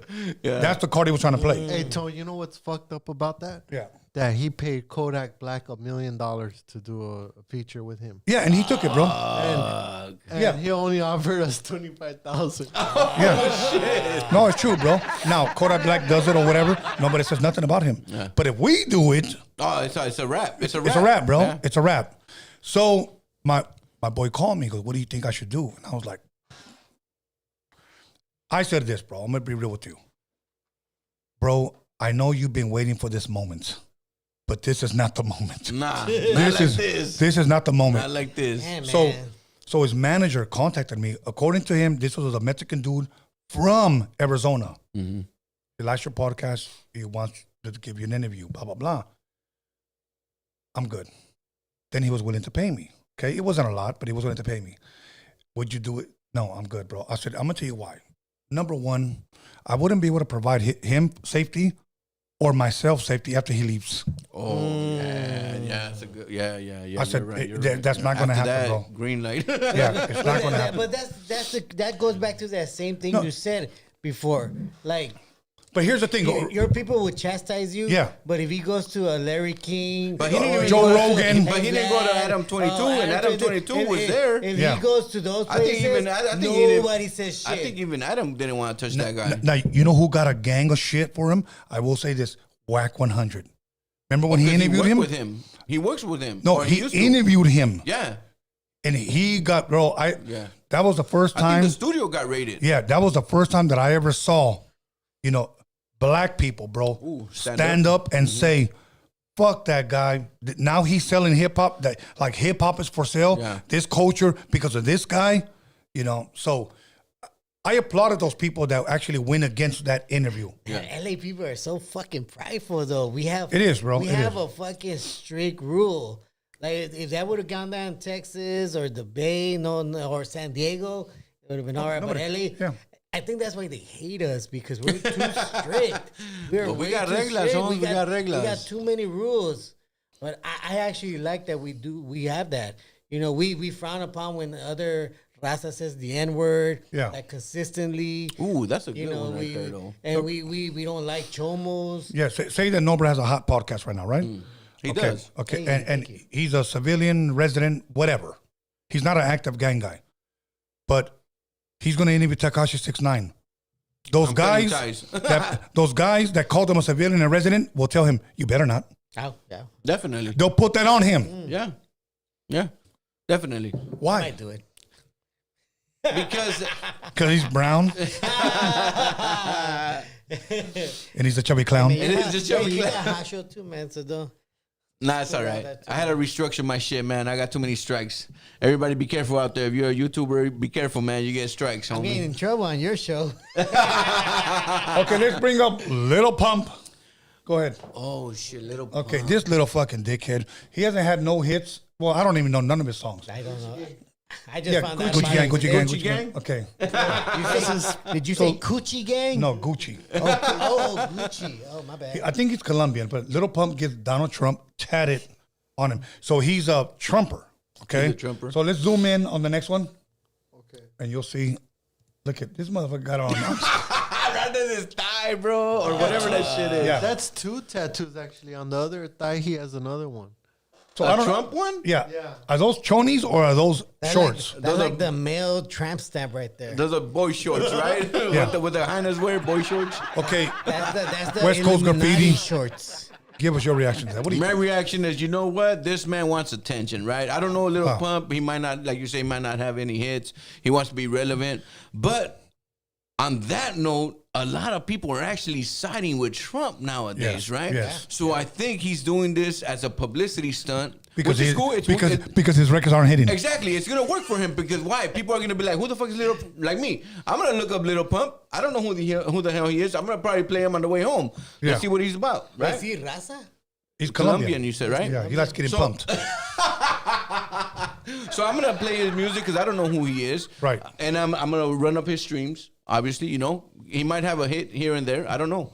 But people like this that do things like that for publicity, they know what they're doing, man. They're gonna regret it for sure. Yeah. Am I gonna regret my 49er tattoo if we win tomorrow? No. Nah. What about the one if you lose? Okay, no, but here's my take. My take is it right for him to do it? You know, everybody has their own choice. It's their body, right? My body, my choice. Yeah. That's the thing. Not, man. My body, not in this state. my Not body, in this my state. choice, Not right? in this state. You know what? I don't know, man. I you know, it is what it is. The man has, you know, he has the right to do what he wants. Okay. If, say, Trump, Biden, or Michael Obama run. Okay? And those are the only two choices. Trump. Three. Yeah, you have Trump. You have Biden. Biden, you know, fucking pelos de Michael Myers. And then you have fucking Michael Obama. Okay? Who are you going to vote for? Be honest. If you had to vote tomorrow, I'm going Biden, bro. I'm going Biden. Biden. Yeah, I'm going Biden. I'm going Biden, bro. Really? I grew up as a Democrat. You know, my mom, makes she got sense. amnesty Aristocrat? and all that. Makes Yeah. sense. You know, wait, no, so Amnesty was for a Republican. no, was it? What was it when That was Reagan. He was a Republican. was he Reagan? Yeah, he was a Republican. See, you're confused. Yeah, he was a Republican. Was it? Yeah, Reagan did the amnesty. Oh, And he was shit. Republican. See, so maybe So you're. you're Oh, really maybe a I was Republican. Republican then. So there you go, man. There it is then. Because my mom was like, "Oh man, you know we got amnesty, all this shit, and the Democrats." Maybe that was, yeah. that wasn't a Democrat. Okay. He was a Republican. Well, then there it is then. Everybody, I'm wrong. Yeah. So But I'll still vote Biden. Fuck it. Let's go converted Biden. Okay. Come on, Biden 2024. Get us that wall back. Norbert, Yes. Trump, Biden, or Michael Obama? That's easy. Neither. No. No. You have three choices. That's not the You have question. three. Don't That's not say the no. question. No, three. No. You have three. What? 1, 2, 3. Exactly. So come on, bro. Go. I'm third party. No. No. Hey, Hey, kick him out the show already. Yeah, get the homie. fuck out of I here. can't Get do the him it. out the show. I can't Get the do it. fuck You outta guys here. Yes, there are two of us. Fuck that. That's a Democrat thing. No, I'm not gonna do that. I'm not gonna say. No, Republican. no, bro. Get him out of here. No, bro. Get him out. Three. You can have three choices, bro. Michael Obama, because he doesn't. Okay, there you go. What is Michael? it's Because he not- likes men. It's not set. Lady boys. What side of the wing he's part of? Lady boys. No, I'm not gonna do that. I'm not gonna vote for any of those Oh my motherfuckers. God, you. I'm voting for Trump, bro. I'm voting for pelos de elote. I don't even care if it's a hypothetical question. No, I'm Because not voting for anyone. Biden, I think the Biden reason- was like, Yeah, I think the reason why a lot of people like Trump is because he treats this country as a business, right? Which it is. You know, this country is a business, capitalism. right? You can't. who treats it like Trump. yeah. Yeah, You capitalism. can't treat this country like at work, right? You can't be soft. The worker that is fucking up, you know, you can't be like, it's okay, Right. you know, just tomorrow, Right. right? You can't do that. Right. You gotta be like, hey, homie, put your foot down. That's it, man. If you don't do it again tomorrow, if you don't do your job, you're out. That's it. Look, in 4 years, when Trump was in office, there was no wars. No wars. Motherfuckers were afraid of him, bro. And then people were like, oh, he's a sellout. He's sending out information to, what's his name? Putin. He's sending out information to Xi Jinping and Kim Jong-un or all that. It's fine, whatever, man. I don't know. We don't know that for a fact. Yeah. We do know that he was doing business with these people. Right. And this country was running right. Right. You know? What is your greatest president quote? Shit, man. It was John F. K, right? He did one of those. What is what is it? Man, do something for this country. As this country, I forgot what it is. It's not what you could do for this country, but what this country could do for you. That's the best quote. What's your favorite? I was thinking of that Nixon quote. The Richard. I am not a crook. That one. No. It was somewhere in those lines, but yeah. I think John F. K. was the best one. I gotta look it up. Anyways, mine was grab it by the pussy. Donald Trump. That's every man's quote right there.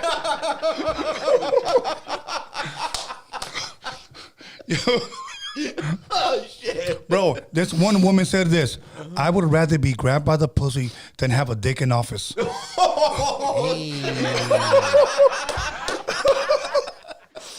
Facts. Fuck. Facts. And she was conservative. I don't know. So I'm confused and Republican. You're really a Republican. Damn, that's weird, huh? Yeah, as far as I know, Reagan was a Republican. There was the Republican Star Wars. Democrats just twisted and made it seem like it was them. The aristocrats. The aristocrats on me. Hey. So, wow. Is there ever any president that you would get tattooed on you? Any president? No, man. I mean, I would. No. I don't. Joe Montana. I mean, I love this country. Don't get me wrong. I'm lucky enough to be born here. You know, I love the benefits that this country offers. Absolutely. But I don't think I have any president that I could say is like, you know, that was a president for me. I recently actually started getting into politics. Maybe like 8 years ago. You know, I didn't really care too much about politics. You know, because I always thought, and I actually have an anarchy sign tattooed on me, because I always thought, you know what, screw this country, screw this government, screw what this government stands for. Right. You know, and I still stand by that. Right. I don't believe in the politics that this country runs by. You know, I just don't. Okay, now I have to ask you a fair question since you said that. Republican. Where else can you go live that would be better than this country? France. Oh, you are asking him? My bad. Shit, right now, Oh, that means El Salvador is actually having a good. So that means Salvador, you can go sign up for college. They'll give you financial aid. I think they have. They'll give you. They'll give you government assistance. The Netherlands, I think. Okay. I had a guest that is from the Netherlands or Sweden or something like that. She said that they have free healthcare, free college, free tuition. You know, there's no bums. Yeah, it's a smaller country. I get it. It's a smaller country. But the government system is really nice. So you think you being a brown man, you'll be able to fit in over there? She's brown. Hey, She's brown. There you go. She's brown. So when are you guys leaving? Let me pay my bags. I know. As soon as you heard their feelings about you asked me. Why you don't like this country? Why you over here? Get out of this country. It's a question, bro. It's a question. It's a question. No, but you know what? That lady made sense. She said that a lot of people actually from that country or that state or whatever it is, they have everything they need. Well, the only thing and when she came to America, she said, I was surprised to see the crime, the homelessness, the healthcare system so bad. Yeah. Being that this is one of the richest countries in the world. Well, it is the most back then. Blessed. It is the most blessed country that has ever existed, bro. What? The United States. Name another world power that has been blessed more than us. Israel? Come on, bro. That's only been the country since 1948. Well, okay. You didn't say how old they were supposed to be. You just said name the country that's more blessed. That is more blessed than the U.S. Israel. Okay, name several world powers, bro. Israel was never a world power. There are world powers. They own like 3 nukes. Bottom line, are we going to become a communist country sooner than later? Well, it was going to be a socialist country when Obama was in office. Okay. And that's why I think Michael Obama's trying to run. Okay? Because I'm going to tell you right now, this guy, Barack Obama, the Muslim, he's not done. All right. Well, he's not done. To go back Well, to they're your saying question, that actually Barack Obama is actually the president now, just pulling Biden's strings. He's doing all the No, things. he's pulling the he Michael would've Myers hair. But to go back to your question, is there another country? Yes, France. Because if you recall, Bye. If you recall Bye, U.S. Felicia. history, Bye. If you recall U.S. history, they took a lot from French. From the French ain't got no heart. No, they took a lot from as far as laws and policies. They pretty much copy and paste France's. You know, The only thing I like democracy. about France is French kissing. That's it. French fries. Yeah, French toast and the menage a trois. Hey, there it is. with the female. Wait, Tony, you know? Wait, let me ask you. Do you know what a menage a trois is? Where are the Tate boys at? Huh? Andrew Tate and whatever. I think they're from Romania or something. Romania, yeah. Okay, Romania. never mind. But a lot of the U.S. laws are just a reflection of France's laws. Hey, you like Andrew Tate or no? No, I don't like red pill. I stand against it. What do you mean red pill? Because I'm a married man, homie. I'm a married man. And man, my granddad. Are you talking about Mary Pill? So I don't look. The Matrix. Yeah, the Matrix. Okay. I look. There's one thing I talked about this before. Look, I'm a married man. I stand on this, right? Fine. You're single. You want to date as many women. You know. Fine. You're single. You want to be educated, have money, and do all these great things for yourself because you're single. You're gonna be a man has to be the dominator. The man has to be the man, right? Right. I get that. Now, same thing applies with women, right? Women have to be, dominated in their era, whatever, in their section, whatever, whatever they do. Right. But my thing is, when you're in a relationship, you're in a relationship. Okay. Right? If you're not in a relationship, yeah, it's fine. Mess around, sleep with women, guys, whatever the hell you want. Sow your seeds. Right. Yeah, it's fine. But these men preach things that are not healthy for young men. But young men fall into that because they're like, oh, man, this man's a millionaire. This man has women. What's a good example of something they preach that isn't good for young men? That they want people to sleep with as many women as they can. They push that? I don't Yes, they do. Yes, they do. Yes, they do. Okay. Yes, they do. Okay, the educated, because I'm going to be real. I've never heard Andrew Tate say something like that. Me either. They So do. I'm They like- do. They say, man, they say this, right? They say this too, because I've seen it in shows. They're like, okay, what makes you, they're talking about women. What makes you, right? No, and then they're like, well, a woman could just spread their legs and then they could sleep with a lot of men, right? Yeah. A man can't. Honestly, a man can't unless they're fucking whatever, hot, money, everything, right? Yeah, man's got to work for it. So when people focus on them and they give their attention to them, why do you need a man to teach you how to be a man? You know what I mean? A man needs to know how to be a man, period. That's just natural instincts, right? It's like a lion. I don't know. A lion, That's a tough one. A lion only messes with one. Well, I don't know if it's only one, right? Hey, But- no, man, a male has several wives. Right. So lion. so when you become a man, you want to plant your seed with one single woman. That's how I grew up. Yeah, my of course. dad Of taught course. me that, right? That's good. So that's where the morals I grew up on. Now you got these men like Andrew Tate, the man Samuel Daniels or whatever his name is, the one He's that dead passed already, away. right? Yeah, Yeah, the one yeah, that passed away. You have all these men preaching all these things, man. They're misleading these kids, man. They're misleading these Well, kids, man. I'm going to be 100 with you. I don't know if you're going to say something, but let me say this. I've never heard a full interview, Andrew Tate. I've heard clips, and his clips, believe it or not, sound very encouraging. They do. Maybe I need to go and listen to his entire, if you will, message, because I know it now. He claimed to be a Christian at one point. Now he claims to be a Muslim. Yeah. Okay, now, I'm going to say something that's going to ruffle some people's feathers. Do it. Muhammad's last wife was only 9 years old. My feathers are ruffled. Okay. Supposedly didn't consummate the marriage till she was 13 years old. So he took a wife before she even developed puberty, before puberty. Okay. So that's why I understand why a lot of Muslim men like younger women, because they follow the prophet. Okay. Maybe he may feel that way now. Maybe he may feel that way.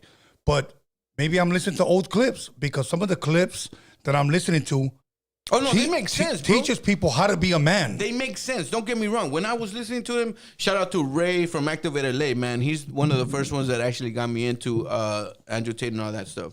Would you interview Andrew Tate? That's a good one. Hell no. Okay, no, why? Man, I would fucking shit all over that guy, man. I don't like that guy, period. I don't. I don't like what he stands for. I don't like none of this red pill shit, man. I don't. Okay. I can't stand it, bro. Fair enough. How is a man going to try to teach you how to be a man? That shit comes within. Well, maybe, and I'm saying maybe. If you're not a man, if you can't be a man, then don't be a man, homie. Be a pussy. But maybe, I'm saying maybe because I don't know Andrew Tate. Okay. So maybe he's just saying like, this is just me. Maybe he's not trying to teach you how to be a man, but he's saying this is just me. Then why is he selling that college for? His own fucking little college. You know, how to be a fucking man. Fuck thinking that shit. As far as teaching somebody to be a man, I'm thinking more like teaching them as far like morals. Because go ahead, morals homie. is something that you chime in, Holmes. Okay, I think with him, he tries to teach men that are single that don't really get females and stuff like that how to be a man of morals and a man of at what cost? 250,000. No, but honestly, for some people that are lonely, and okay, you're married, bro, and everything, and so I understand your perspective. But what about the people that aren't married? You got to understand their perspective as well, because some of those people, even including him, right? Because he's obviously not married or whatever. So they need to they're trying to set an example, but in their manner of doing it, it's more misogynistic than anything.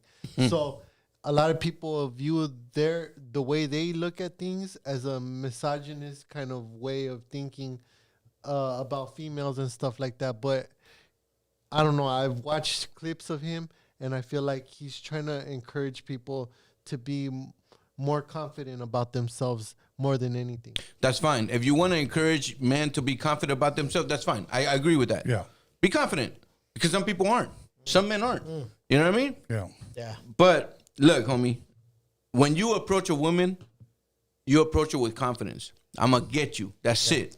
You On don't social approach media? her. That's where we're at today. No, you approach a woman and you're like, you know what? I'm gonna get this hyena.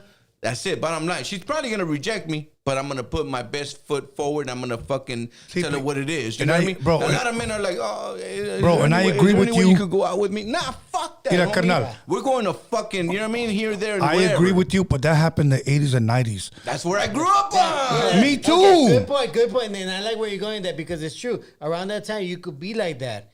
Not Today? Now. Not now. Well, now you're a creep. Not now. No, Yeah, today, now you're a creep. no, you're on social. Let me get a pic. What's your Instagram? Exactly. Yeah. How many followers? Send me a tick pic. Well, anyways, that's my take on the red pill shit, man. Fuck red pill. Well, it's the thing. It's just If you guys have something to say, go to my show next time I go live. And I want to give credit to Alice because that he did bring a good point where he compared how you're already married, but the younger guys that are single and that are living in this world of social media, it's a lot tougher for them because these kids, these young guys have to go against these other guys that make themselves look like they're something and not really that person. Right. And when they fuck these girls get jaded by them. And now these guys that are actually whose fault is that? good The guys, girls. these guys that are actually good guys, they don't get a chance anymore because these girls are already so fucking jaded. Okay, real quick. They can't get a shot anymore. Let's wrap it up before we take phone calls. Hey. Okay, body count. A hyena has... Right? Okay. Today girls are bragging up. What is the body count that you allow? He's drunk. What is the body count?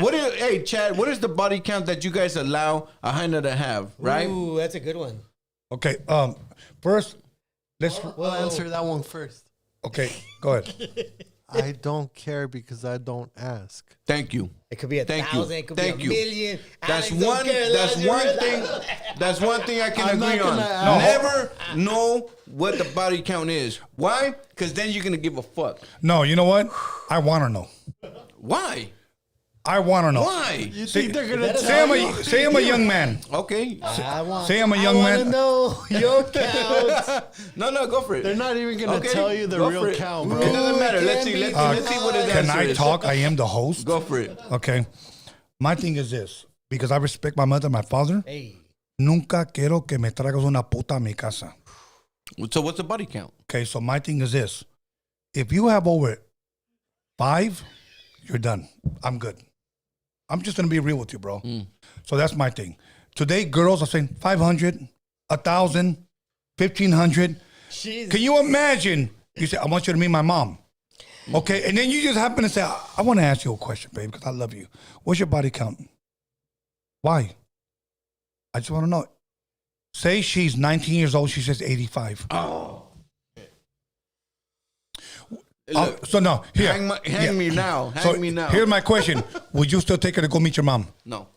Norbert, I know you don't care. No. So, But Hey, that's not ruining it started.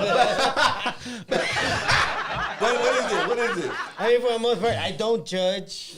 of course you don't. Okay. That's why you still bring her home. It is what it is. I can't get it. Hey, any single ladies out there with Go get her, 100 go get plus, her. hit up. Give me one too. Okay, my thing is, the reason why I don't want to know is because I don't want to know. hey, it just, you're going to be disappointed, right? You're going to be disappointed, homie. You know what I mean? Look, I've said this once and I'll say it again. There's no virgins out there. That time is came and gone. That's it. It's over. Right? Quinceañeras should be lowered to 13. Really? Somebody said that. I Who did. said that? Treceñeras. Was it you? It was me. Oh shit! Oh, yeah. I did. Yeah, I did hear that. Treceñeras. Yeah, you're right. Treceñeras. Yeah. Yeah, because there's no more. The white dress. None of that. All that shit is out the We're window. just man. very Today you got guys saying, how old is she? 11. Wow! Today you got guys saying that. Wow! She's 11. Holy shit. But anyways, Yeah. my thing is nobody count for me. You know what I mean? It gets in your head, bro. It gets in your head. No, once to me, bro, I want to know so I can dump her. Exactly. Once you know, you're just gonna hit it and quit it, and that's fine. That's fine. It is what it I is. probably wouldn't even hit it. Tony. I probably look. If a girl told me 55 is my body count, why would I want to stick my weenie in that? Honestly, it's like throwing a hot dog in a hallway. Pride? Can I be better than the 55 guys? Fuck that. I'm not gonna compete. Yeah, I said pride. I said pride. I mean, if you had pride. No, I wouldn't, bro. You don't have pride. I'm sorry. You're a humble guy. What if you made her say it's tight? Or like the Asian women, right? After they have a kid, they sew it up. Hey, did you guys ever Right? ever hear know. that? Yeah, they do. That theory that supposedly Asian women's like vagina is higher up. Nah, this guy's living Have in you the guys ever- '70s, have bro. you guys ever- oh, Too was that a Boku, thing? remember? Was that a thing in the Pretty soon they 70s? say Mexican girls is It's low. slanted, yeah, it's No, slanted. it's low like the. That's why we like the low ride. Was that a thing in the 70s? That was from Vietnam, bro. Really? Exactly. Okay, Yeah. all right. I just want. That's in the 60s and 70s. All right, bro. let's take some phone calls, bro, because we're fucking. Fucking Norby. All right. Okay, Hey, I gotta. okay, go for it. Hurry up. Don't forget the hand sanitizer. Open up the fucking Bluetooth, bro. Open her up. Oh, it should be on. Okay, good. Hey, I gotta. Yeah, it's on. Okay, the phone lines are open. Homer went to go take a piss, and you guys want to go ahead and chime in? Make sure you guys call in. No, but tell me if you can hear me. No. Tell me if you can hear me. Oh, yes. Loud and clear. Loud and clear. Welcome to Roadium After Dark. Hey, welcome to Roadium After Dark. You have to say Doc. You have to have the Boston accent. Doc. What? Doc? Doc. Doc? Yeah. After Doc. After Doc. Yeah. Hey. Well, my grandbaby was born with a Boston accent. His dad's from Boston. Oh. Yeah, because then he was in my daughter's belly. Yeah. He would hear his accent. So he would like he couldn't say monster. He said monster. Monster coffee. Yeah. Or Doc Mayam for my arm. That's wild, dude. It is, bro. He's the only one that has an accent, bro. So hell, I love. Wait, does that mean the dad has that accent, or he No, he does. It? Oh, yeah. He's still in Boston, bro. I told you my daughter's raised in Wilmington. The dad was raised in Wilmington, Mass. That's wild, dude. Yes, crazy, bro. That is wild. Okay, we got the phone lines open. Don't fuck around. Let's go and call. If you guys want to call, let's go. You guys are talking about, yeah, I'm going to call. I got the balls. Make the calls. Talk your let's shit. Go. Let's go. You ever watch that movie Ted? It's about a guy and his bear. No. They do the Boston walking accent in teddy there. bear? Yes. Yeah. Yes. You mean his book buddy? Yeah, and they do the Boston accent, thick Boston accent. Oh, no shit. Well, isn't the actor from Boston? Mark Wahlberg? Yeah. Yeah, Oh, he's from, okay. he's from Yeah. Boston. All right, you guys, go ahead and call right now. Whoever's up, I don't give a shit who's up. Okay, let's go. We got about 20 minutes.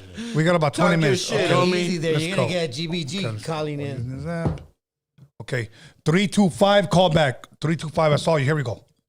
Let's go. Norbert. Caller, your name. Where are you calling from? Motherfucker hung up. Motherfucker. So let's go. Motherfucker. Here we go. On the 805, caller, your name, or where are you calling from? Joe from Oxnard. Joe from Monksnod. What's good? What's on your mind? Oxnard. Hey, how's it going? I want to ask West Coast, or actually to Norby's. I saw one of your videos, right, where you said that you didn't know who Silence Boy was. You know what? Yeah, Let's go. I still don't. I still do not. How do you know not? So I was wondering if. I'm sorry? Well, first of all, Silence Boy, Norby's different people. Just to let that be clear, right? But Thank you. West Coast, can you let them know who's the Silence Boy? Silence Boy is one of them that does the audits, the street audits. Oh, okay. But he got in trouble because he kind of like attacked one of the street vendors, a Latina street vendor. What? Yeah, and he went viral. I think, in my opinion, he went viral after that. You know. Holy shit. But I think he seems a little off, right? Is this Silence Boy updates? Yes. Yeah, he went a little off. Yeah. Oh, okay, yeah, I'm definitely not that guy. I'm off, but not that off. Yeah, no. I mean, definitely check him out. He's I don't know. I don't like his channel. I mean, I watch it here and there, but I hate that guy. I hate him, bro. Damn, Yeah. I hate him. No. Yeah. He goes to public places and he like records you eating and stuff like that. Like that's not auditing, bro. What? Wait, what? Yeah. Wait, you know the street audit people, He comes at you and records you Yeah, while he'll you're stand eating? right there and he'll be like, "Oh, I'm in public property. You know, you can't do nothing." So is he like? Is he that like that guy? He records you when you're eating. Who? I'm guessing. Oh yeah, him. Yeah. So he's like that. Yeah. Oh. And like Alright. potato or something. Can I give two cents on that one? Shoot it. Okay, if you don't know by now, if people are recording outside and you're not, you being outside means you have no privacy.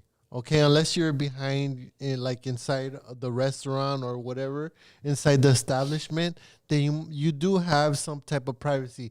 But if you're on the corner or outside, on the street somewhere, on the sidewalk or whatever, you have no right to privacy at that moment.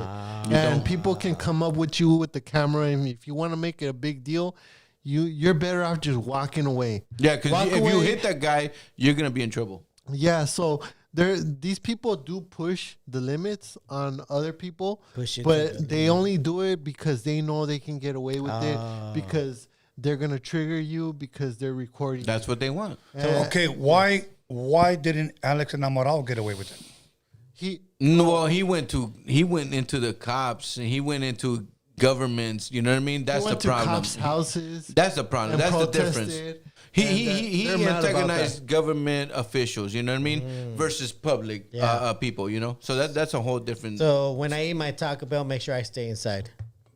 If you want, yeah. Okay. I just wanted to make sure on that one. Fuck it. Pull your Yeah, you gotta be careful, Norby. Yeah, I will. Thank you Well, for that. you know, Thank you for that information. Hey, Silence Boy updates. I thought this was actually Silence Boy.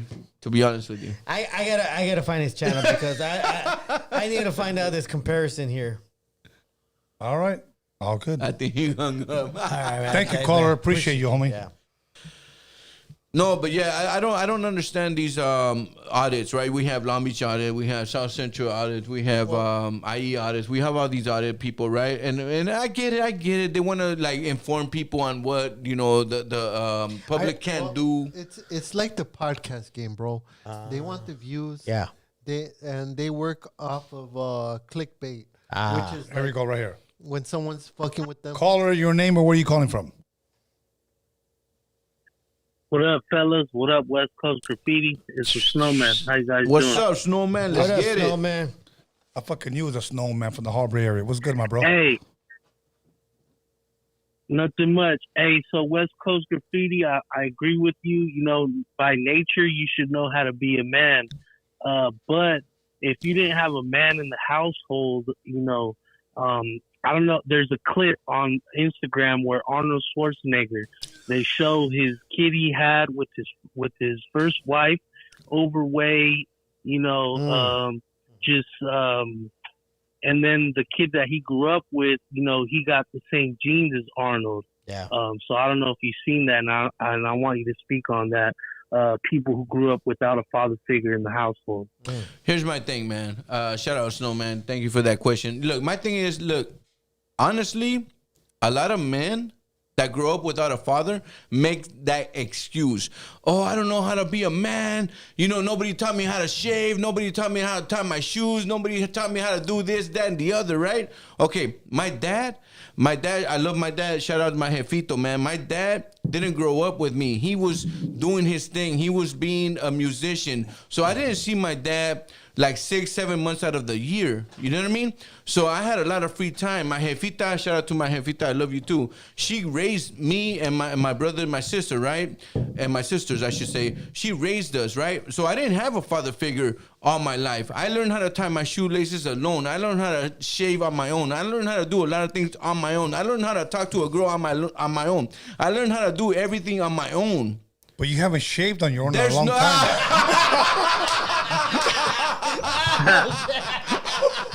I give you that. I give you that. It was baby rip out these headphones, Tony. What the So my thing is, there's no excuses. A man is a man, and that's natural instincts. Period. Point blank. No excuses, homie. Do you think that's in everybody though? I mean, it is, but it's up to you to, you know. Do you believe in alphas and betas? That's something new to me. I just believe in a man. That's it. A man is a man, period. I don't give a fuck about a beta. I don't give a fuck about an alpha. A man is a man, and that's it. There's one thing. There's a man and there's a woman, and that's it. Fuck beta. Agree. Fuck all that shit. I know there's comparisons. There's this, that, and the other. No. There's a man, and that's it. Okay, now let me ask you one question. This is a Spanish question. In Espanol. Do you know what a mandilón is? A huevo? Okay, what is a mandilón? Please explain to us. Look, I'm not a mandilón, but I like to keep my house nice and tidy. Yeah. My wife works all day. I work all morning. So when she gets home, I clean, I cook, and I have everything ready. Hey. Maybe a lot of people are like, oh, eres un pinche mandilón. No, I take care of my house. You do, as you should. It. As you should. That's it. But explain what a mandilón is. A mandilón is somebody that has a woman telling him what to do. Telling him what to do. Let's be honest. Yes. Do they exist? Yes, they do. See, that's what I'm talking about. To me, that's what a beta is. So when a man doesn't take the lead, sad to say, the woman has to take the lead. Yeah. And that's when I feel that the house is out of order. Yeah, I agree. Because the man should be the lead of the home, bro. I agree. Should be the priest, should be the provider, and the protector of the home. Yes, most definitely. Okay. So I know what a man is. The sad thing is, hay unos cabrones que, baby, do you want me to take out the trash? Chalucas, like they say in the tira, chalucas.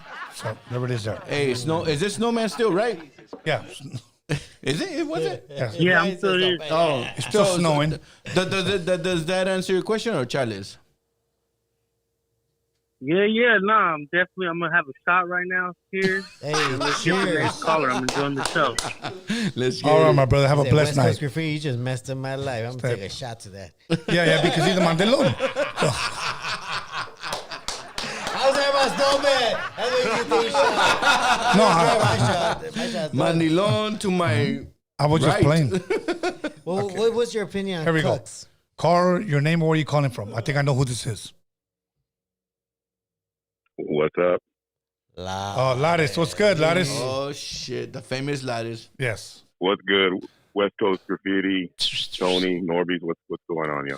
Bro, you're like at 1 o'clock in the morning over there right now. Wait, hey, Lattice, did you make a call to a certain show to shut down somebody?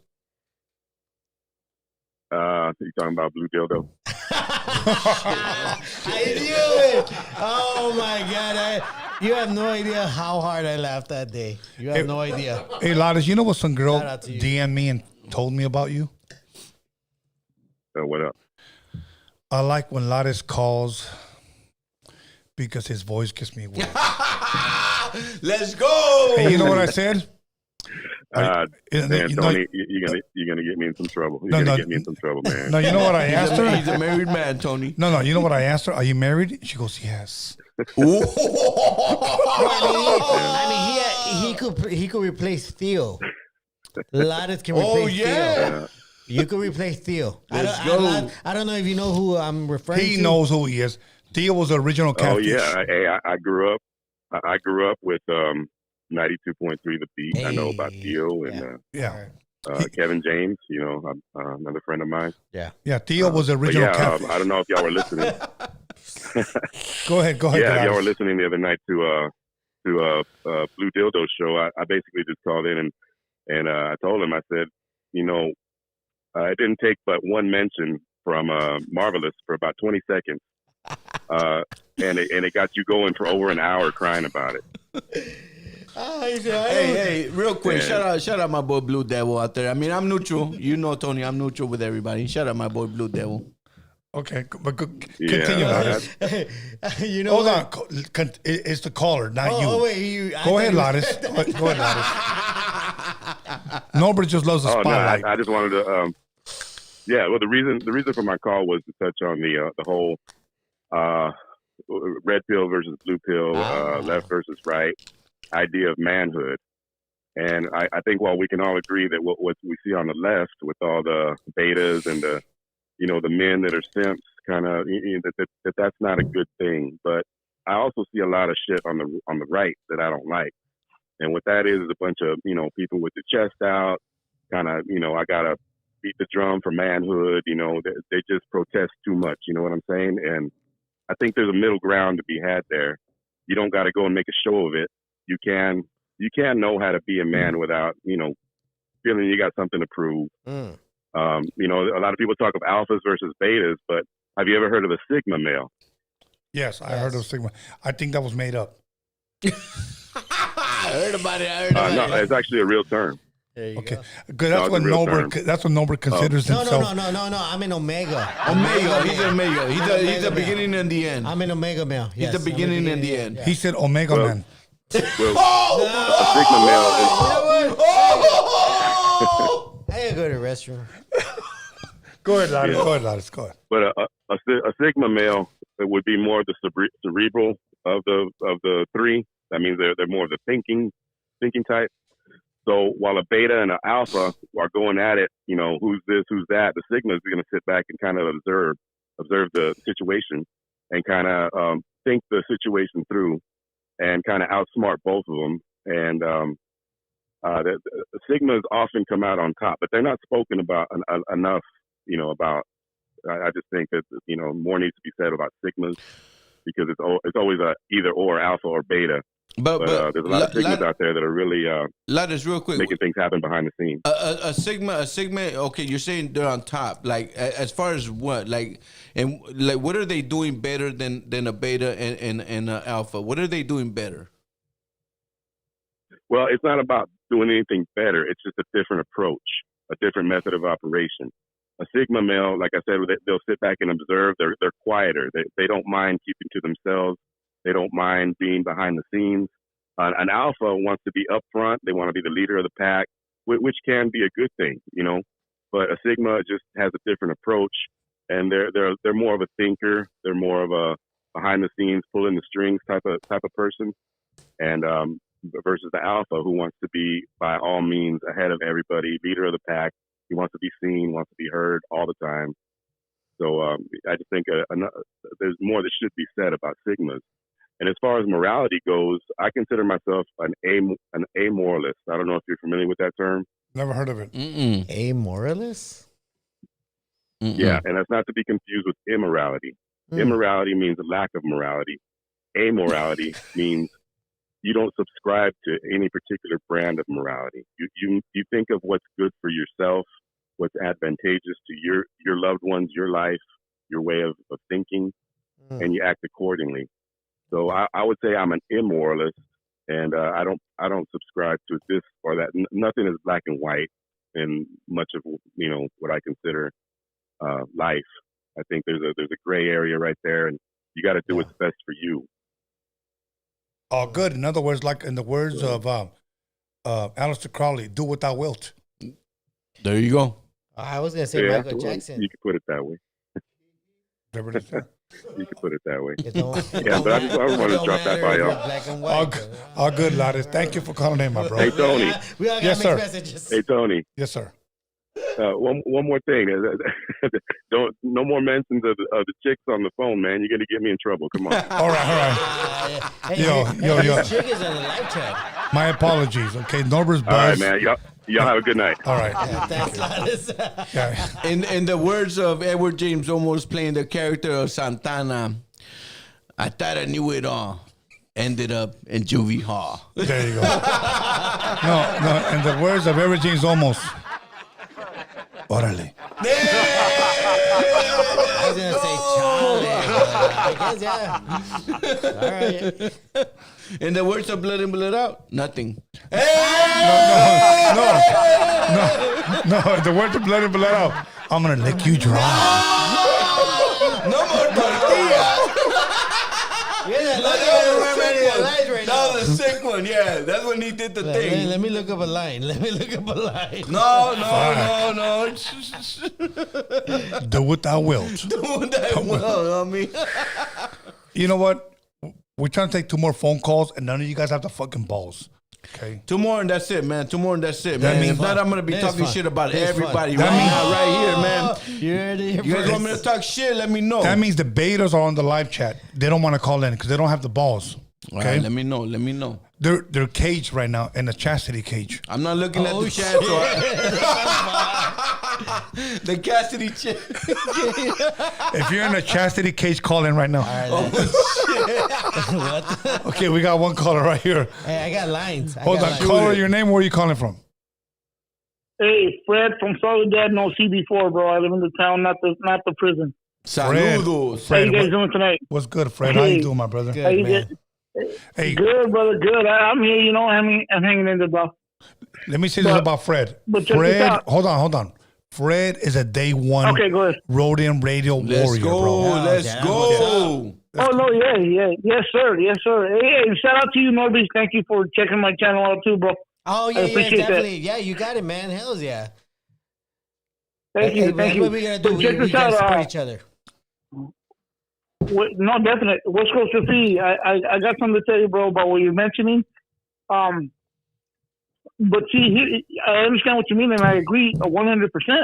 The problem is, bro, that a lot of social media, a lot of movies, a lot of everything, bro. Seeing gender restrooms and everything, bro, is pushing the youth to accept that, bro, and making us feel like, you know what I mean? They're taking away our masculinity, bro. Absolutely. I understand where you're coming from. We're all old school. We're old school, bro, but the new generation, they're taking away that masculinity, bro, where they're hiding it's our natural instinct to be a man, but they're kind of shadowing over that, bro. That's my opinion about it, you know what I mean? Because I see that a lot. Yes. Okay, let me. I see that a lot. So Go ahead. No, finish what you gotta say. No, it's kind of become a to the youth, I see it, bro. It's become like a cool thing, dude, to act feminine, and that to me, I mean, I see it, and I don't think that's cool.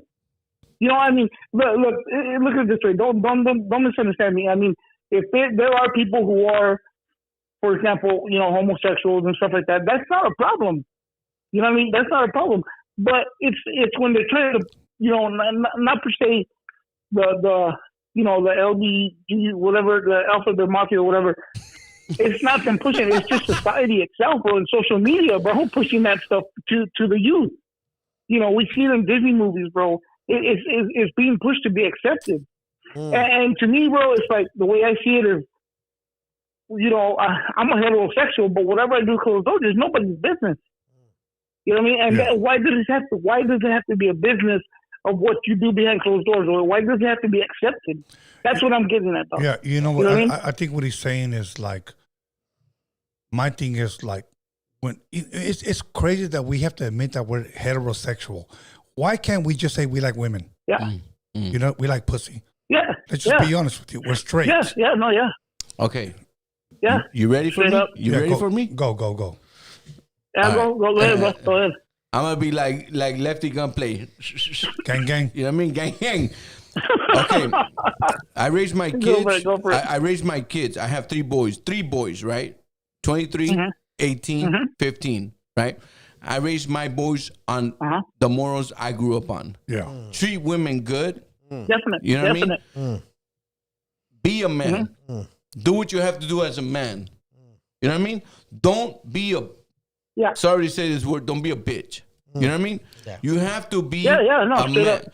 If you, as a father, don't raise your kids to be a man the way you were grown up, or the way you were raised, and you raised them the way society wants you to raise them now, then you fucked up, homie. You fucked up. Because the recipe was within us. If we stop, just like the tortillas, just like the fucking chile, just all the stuff that we learned as a kid, as a youngster, all the stuff that we grew up on. Yeah. If you lose that tradition, if you raise them in the tradition that is now in 2024, 2023, 2022, 2020, if you grow and you raise your people on that mentality, then you're fucked, homie. The next generation is fucked, homie. I raised my kids to be men. Definitely. I raised my kids to be men, and that's it, homie. Bottom line, fuck the world, fuck everybody. If you don't learn, if you don't teach your kids to be a man the way you were raised, all that shit's out the window. And they could be fucking, what is it, beta male? What is it? What is it? Fucking cuckolds? Or whatever the fuck that shit is called? Yeah.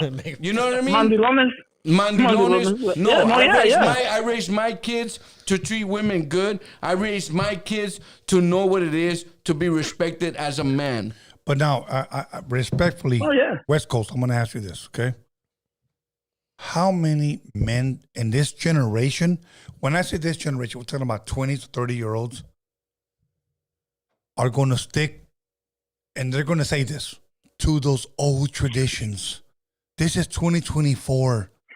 We need to move on. Yeah. It's up to the parents in the household. Absolutely. That's it. Absolutely. Point blank. Yeah. Now, let me ask you this. Are good parents prospering or are bad parents prospering? Bad parents. Bad parents. Go ahead, Norbert. Play devil's advocate. Play devil's advocate. Oh, shit. We got devil's advocate over here. I recently read a report that Gen Zers are actually going for the old school mentality when it comes to relationships. Gen Zers, they are. Wait a minute. You did what? You read? You read it? Yeah. Okay, so now I'm going to call him on it. I need you to show me your source. Oh. No. I don't care what you read, Norbies. I don't care what you read. I don't care what videos you see.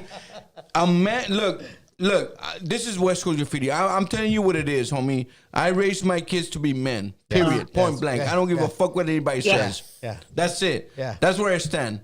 I don't give a fuck what anybody says. Yeah. No, and I agree 100%, bro. I have one son, bro. He's 21, but I did the same thing, bro. It's like he's a man, bro. You know what I mean? He's a man. Thank you. Hey. So yeah, it's not being cool and stuff. I put my foot down, but I do notice, and he says, all right. I do notice that a lot of it just kind of letting it go by, bro. Parenting is just kind of letting it roll by, dude.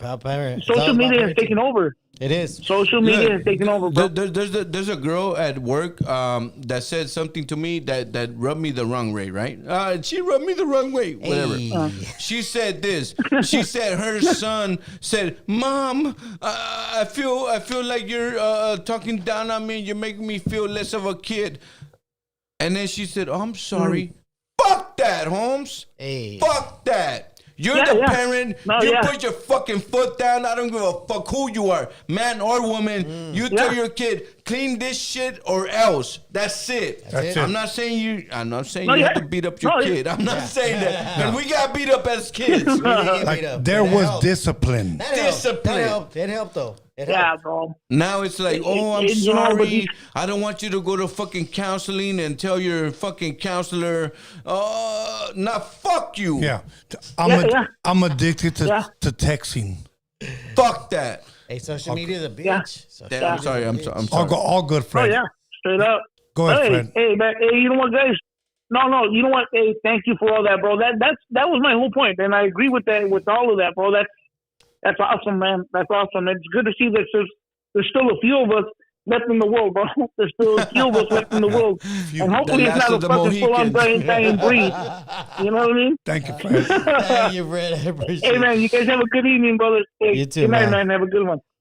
Hey, Okay, we're going to take one more phone call. I got my lines. Go for it. I may be white from the outside, Get the fuck out but of here. I'm brown on the inside to the bone. Miklo.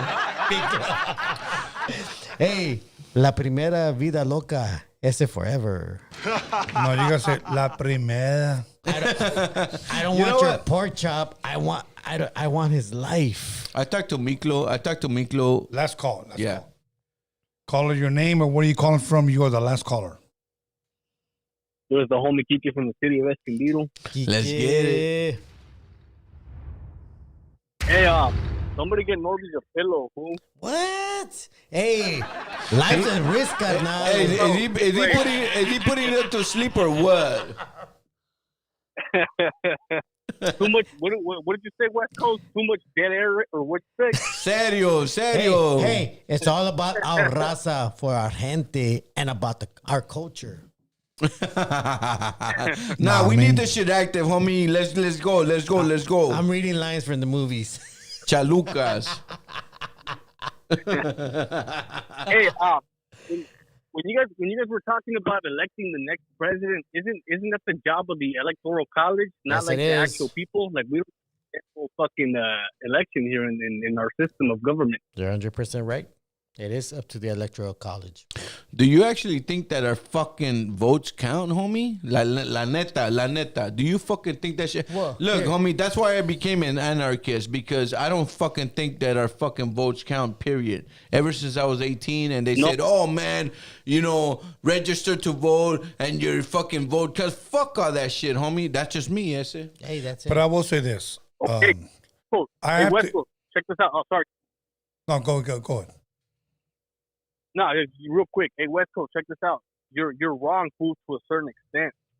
And the thing is that you have to take care of your backyard politics, fool, when it comes down to your city level, to your regional level, and all that shit, your districts. You got to vote because where your voting power comes into play. But when it comes to like all nationwide shit, then that's when the electoral college comes in, and that's who decides who's going to be the next. Let me tell you how I found out that our fucking vote doesn't count. All right, I've been in the hospital. I don't want to say industry or whatever. Yeah. Business, whatever. I've been in the hospital business, whatever.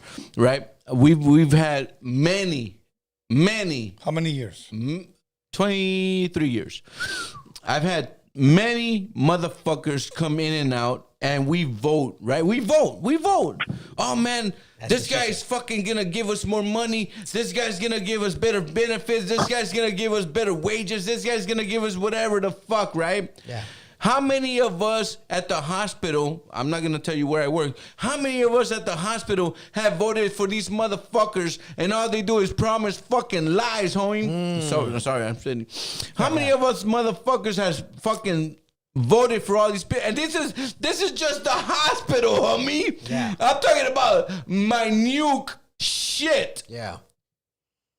And nothing fucking happens. And yet, the motherfuckers that fucking give us the wrong deals, benefits that are fucking twisted, get in office and fuck us over in the hospital fucking industry. And I'm talking about just one hospital. How about this fucking government, homie? You know what it is? I'm gonna say this. I think you'll Fuck agree. the government. I think you'll agree. If politicians didn't lie, they would have nothing to talk about. What the fuck are they telling us? They're giving us lies. Oh, we're gonna fix this. We're gonna fix that because they're selling us dreams, right? Yeah. They're selling, and that's cool. It's cool. It is what it is, homie. I get it. Yeah. They have to sell us dreams, homie. Look, you believe in what you believe. You believe in what you believe. Yeah. You believe in what you believe. Yeah. I don't give a fuck. Yeah. I'm just saying that everybody sells you a lie. Yeah. Absolutely. It's like Keith West said, you got me twisted. Answer that. Go ahead, Kike. Are you done? Yeah, I just got a question about hey, first of all, fucking shout out to you, dog. This is a fucking dope ass spinoff of Roadium Radio and shit. Hey, keep doing your platform. Fucking sick. I fucking love this after dark shit. Hell yeah. Thank you, And my brother. just a quick question back on the interviews side of things. Did you ever did the silencer end up canceling his interview? You said you were gonna have him on. Look, let me tell you something, and I hope somebody sends us a silencer. He's hit me up twice. Let's do this. Let's do that. For the last 2 fucking years, bro. But I think the reason why he's delaying it, I think he wants to come on, but I think he won't come on because he's still signed to fucking Royal Tetas. Ah, that makes sense. That makes a lot of Like sense. that's why I think he wants to come on, but I think he's delaying it or can't come on because he's still signed to, that lane from San Diego, bro. Hey, we don't want no scrubs. So that's it, bro. But Silencer has been on my DM, bro, and we've talked. Yeah. It's just that this other fucking lame, like, don't go on there. Fuck him. But that same fat motherfucker has been here twice. Yep. So, Yeah. anyways, thank you, Kike. One last question. Yeah. One last question, bro. It's about bringing a guest in too. I'm gonna throw a name out there. Yeah. All right. You've had a lot of the homies, actors, entrepreneurs, what have you, that have been a part of the Grand Theft Auto series, right? The video game. Yes. They did voiceovers, whatnot. They're pretty much paid for work, right? Paid for hire, or whatever the fuck the phrase is. Yeah. Have you ever thought about bringing in a Young Melee? Who's that? You know who that is? No, I don't know. No, I don't know who that is. Is he local? Is he so local? Young Melee is an artist. No, he's from LA. Yeah. Young Melee. He voiced the main character on the video game, but before the video game, he had an actual like solid rap career. Like he's done contributions with like Dub C, King T. His main producer was Crazy Tunes. Rest in peace. I don't know, bro. That's crazy. Yeah. That's crazy. So I mean, have you ever thought about like maybe like reaching out to him and shit? Because the guy can fucking spit, dude. Bro, I don't even know who he is. Fucking lyricist. Look, Kike. Yeah, that's what I'm saying. The guy can fucking spit. Send me his info on Instagram, bro. I'll make it happen. Yeah. Yeah, I got you. I got you on Instagram, fool. Yeah, let's I'm do under nobody. that. I know that's you. Nobody. I know that. I know that's you, bro. I know that's you. So thank you, bro. Nobody. Who sang that song? Keith Sweat. That's Keith Sweat too, right? Yeah. What's that? I thought it was fucking. What's his name? Rest in peace. Nate Dogg? Nate Dogg. No. That's Anyways, Kike, thank you, bro. I'm out of here, Kike. bro. Hells yeah. That's Kike. Hey, guys, hey, West Coast keep on shining. Norby keep on shining. Fucking Tony keep on shining. Motherfucking Alex keep slinging those motherfucking car services and shit. Homie, keep That's on right, shining. homie. Dog. Give me a discount, Alex. Hell yeah. Hey, dude, you do carpets and cars or what, Ese? Everything. Hey, homie, my fucking carpet except stinks as illegos fuck. matches. He hoes. doesn't do illegos matches. He doesn't do that. He's just gonna spray Windex. That'll be Are we $60. still live real quick? Yeah, that'll be $60. West Coast, anything that I didn't ask you, anything you want to cover? Nah, man, everything's good, man. I love being here, man. It was fun. It Go was ahead, Norbert, fun. because I'm fucking drunk as fuck right now. Real quick, before him, a Nate Dogg story. So I work at a hospital, right? Nate Dogg actually had an accident. He flipped over 3 times, right? And then they ended up bringing him to my hospital. Oh, wow. Yeah. And then as we should, we go over there and we're like we're singing that song. What's that fucking song that he fucking has? The one with Snoop Dogg? It ain't no fun. No, it's like fuck, it's a melody that he says, man. La di da. Oh god damn it! I can't think of it. But we ended up going to his room and we were singing him, and he was fucking tripping, bro. No. But anyways, one more day. No, it's like man. Are you talking about regulators? Regulators. What's that like little thing he says? The fucking melody he says. What is regulators? Well, anyways, we ended up going to his room and we. Can you stop trolling? That shit was sick. And tell us what a Nate Dogg song is. Regulators. It was sick, dude. It was sick. Well, anyways, it was a cold dark night, right? Yeah. No, it's like a melody that he said. Well, anyways, we had a couple of things that was Nate Dogg. Yeah. I mean, Warren G, right? Yeah, Warren G. Nate Dogg was in there, right? Yeah, but anyway, we had a lot of Maria Nunez or whatever her name is, the ex wife of Arnold Schwarzenegger. She had all kinds of security. Maria Shriver. Man, you know my hospital. I love my hospital, bro. I know they don't pay us good. They don't pay us. Make it the fuck up, homie. This is Roadium Radio After Dark, but this is Roadium Radio. You should have took a nap like I did. I'm about to go night. So did you say night? No, I just hit the east side on the LBC. Anyway, on a mission trying to find Mr. Warren G. We out. Okay. See a car full of girls. Okay. Ain't no need to tweak. West Coast Graffiti shout-outs. Give shout-outs. Man, I gotta give a shout-out to everybody. I know you probably won't like it, but Blue Devil, American Cholo, Locked Out, everybody that does their thing, man, because, you know, we're everybody out here. that don't confront me. But we're out here doing our thing, you know, Clown Loke. We're out here, we're doing our thing, you know. Yeah. It is what it is, you know, love it or hate it, you know. Mr. Criminal, Capone, whatever it is, you know, we do what we do, you know what I mean? It is what it is, you know. Yeah. Run the fade.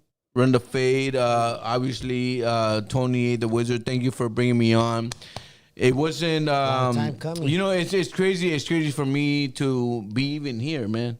You know, after so many years of watching you, I've been watching you since the Melomanes, and you know, you said something that resonated with me the first time you said it. You said a lot of people that are in this industry don't act fucking Hollywood. Don't act Hollywood. You said that. Yeah. Yeah. And right. that resonated with me. And I thought about that. I said, you know what? These people are irrelevant.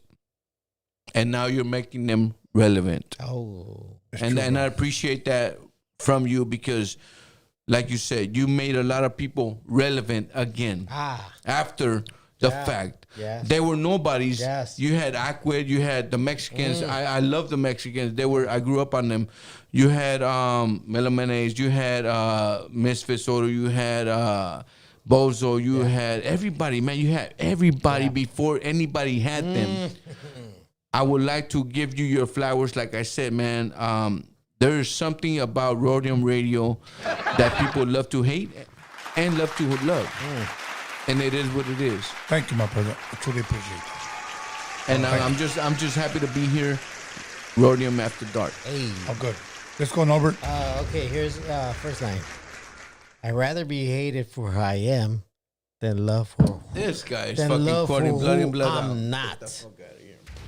No matter how far we stray, we always come back to the same blood that runs through our veins. Okay, baby cakes.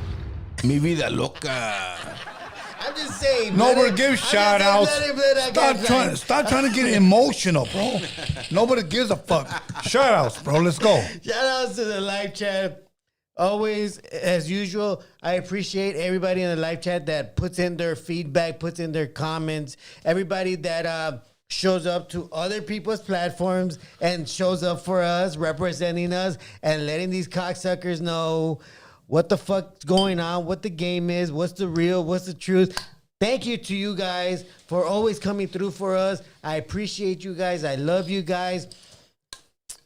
Everybody else, I love everybody. Shout out to the whole Tony Vision team. Thank you for hitting the like button. I know all you guys are hitting the like button. Thank you for sharing it. Thank you for making clips on Instagram, showing yourselves watching the show. I truly appreciate that because you really help us spread the word that we're trying to push something. We're trying to push raza. We're trying to push the culture. We're trying to shine light on people that people normally wouldn't shine light on. But Tony A here shines lights on them. Thank you. That's it. Alex, any super chats? Shout out to all the LA Tigers, Long Beach Tigers, Wilmeros, everybody. Hey. Absolutely. Let's go. Oh, shit, we got a few. Go ahead. Okay. Enrique Ledesma dropped a comment. He said, Fuego episode 100 Roadium Radio After Dark, a certified banger off a spin-off. Cheers. Let me see. Saludos to the crew, Escondido, Notorious County, Southern California. Hells yeah. Thank you, my bro. Let's get it. Peace. Jamie dropped $5. He said, we sick as fools like Arby's with the heavy body count. I actually have an Arby's tattoo. I have an Arby's tattoo. I love Arby's. Isn't Arby's it like Jaime food? though? Yeah. Hey, isn't it Alex? Isn't it Jaime? You say Jamie? Jaime, whatever. My bad. However, but he dropped another $5. He said, this donation is not a lie. GWC. Wow. We have the meat. Okay. That's hard as fuck. All right. Jaime dropped another $2. He said, F the Niners. Hey. Shout out to Jaime.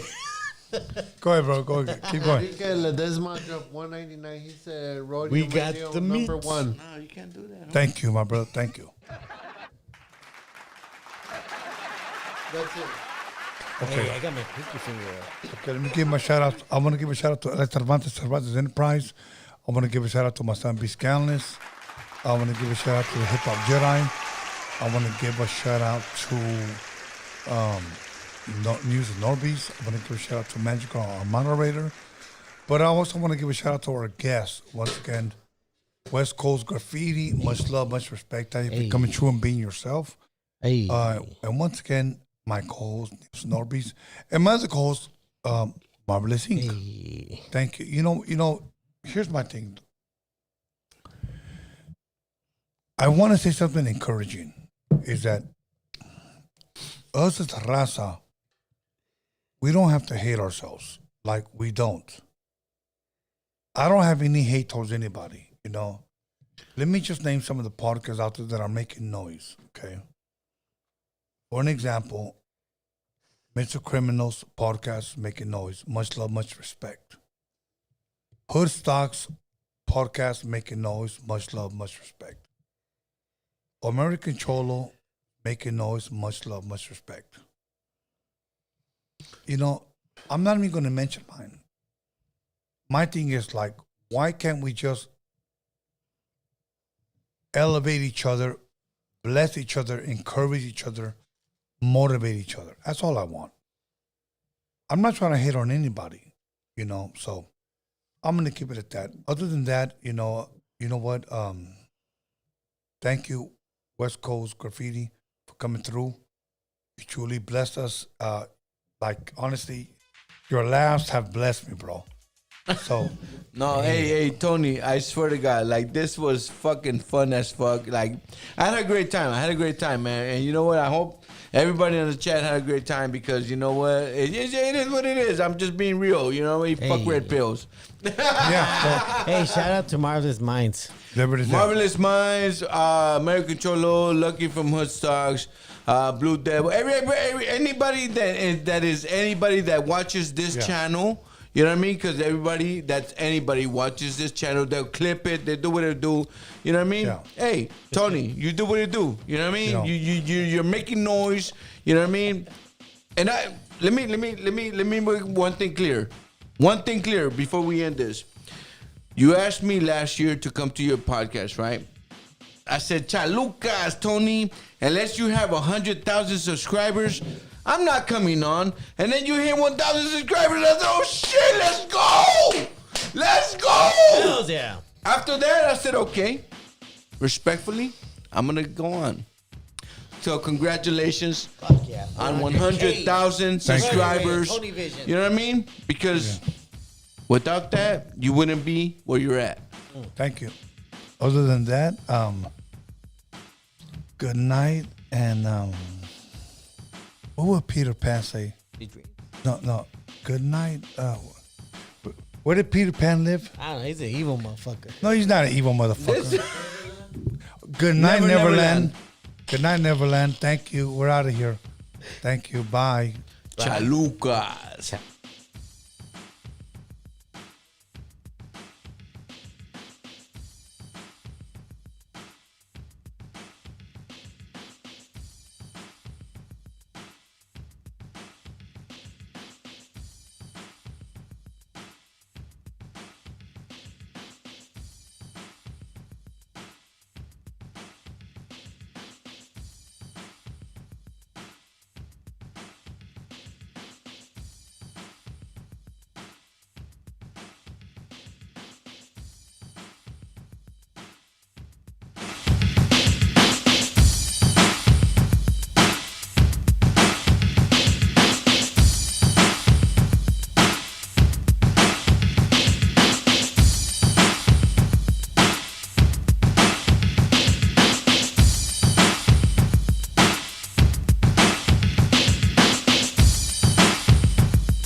Hasta la vista, baby.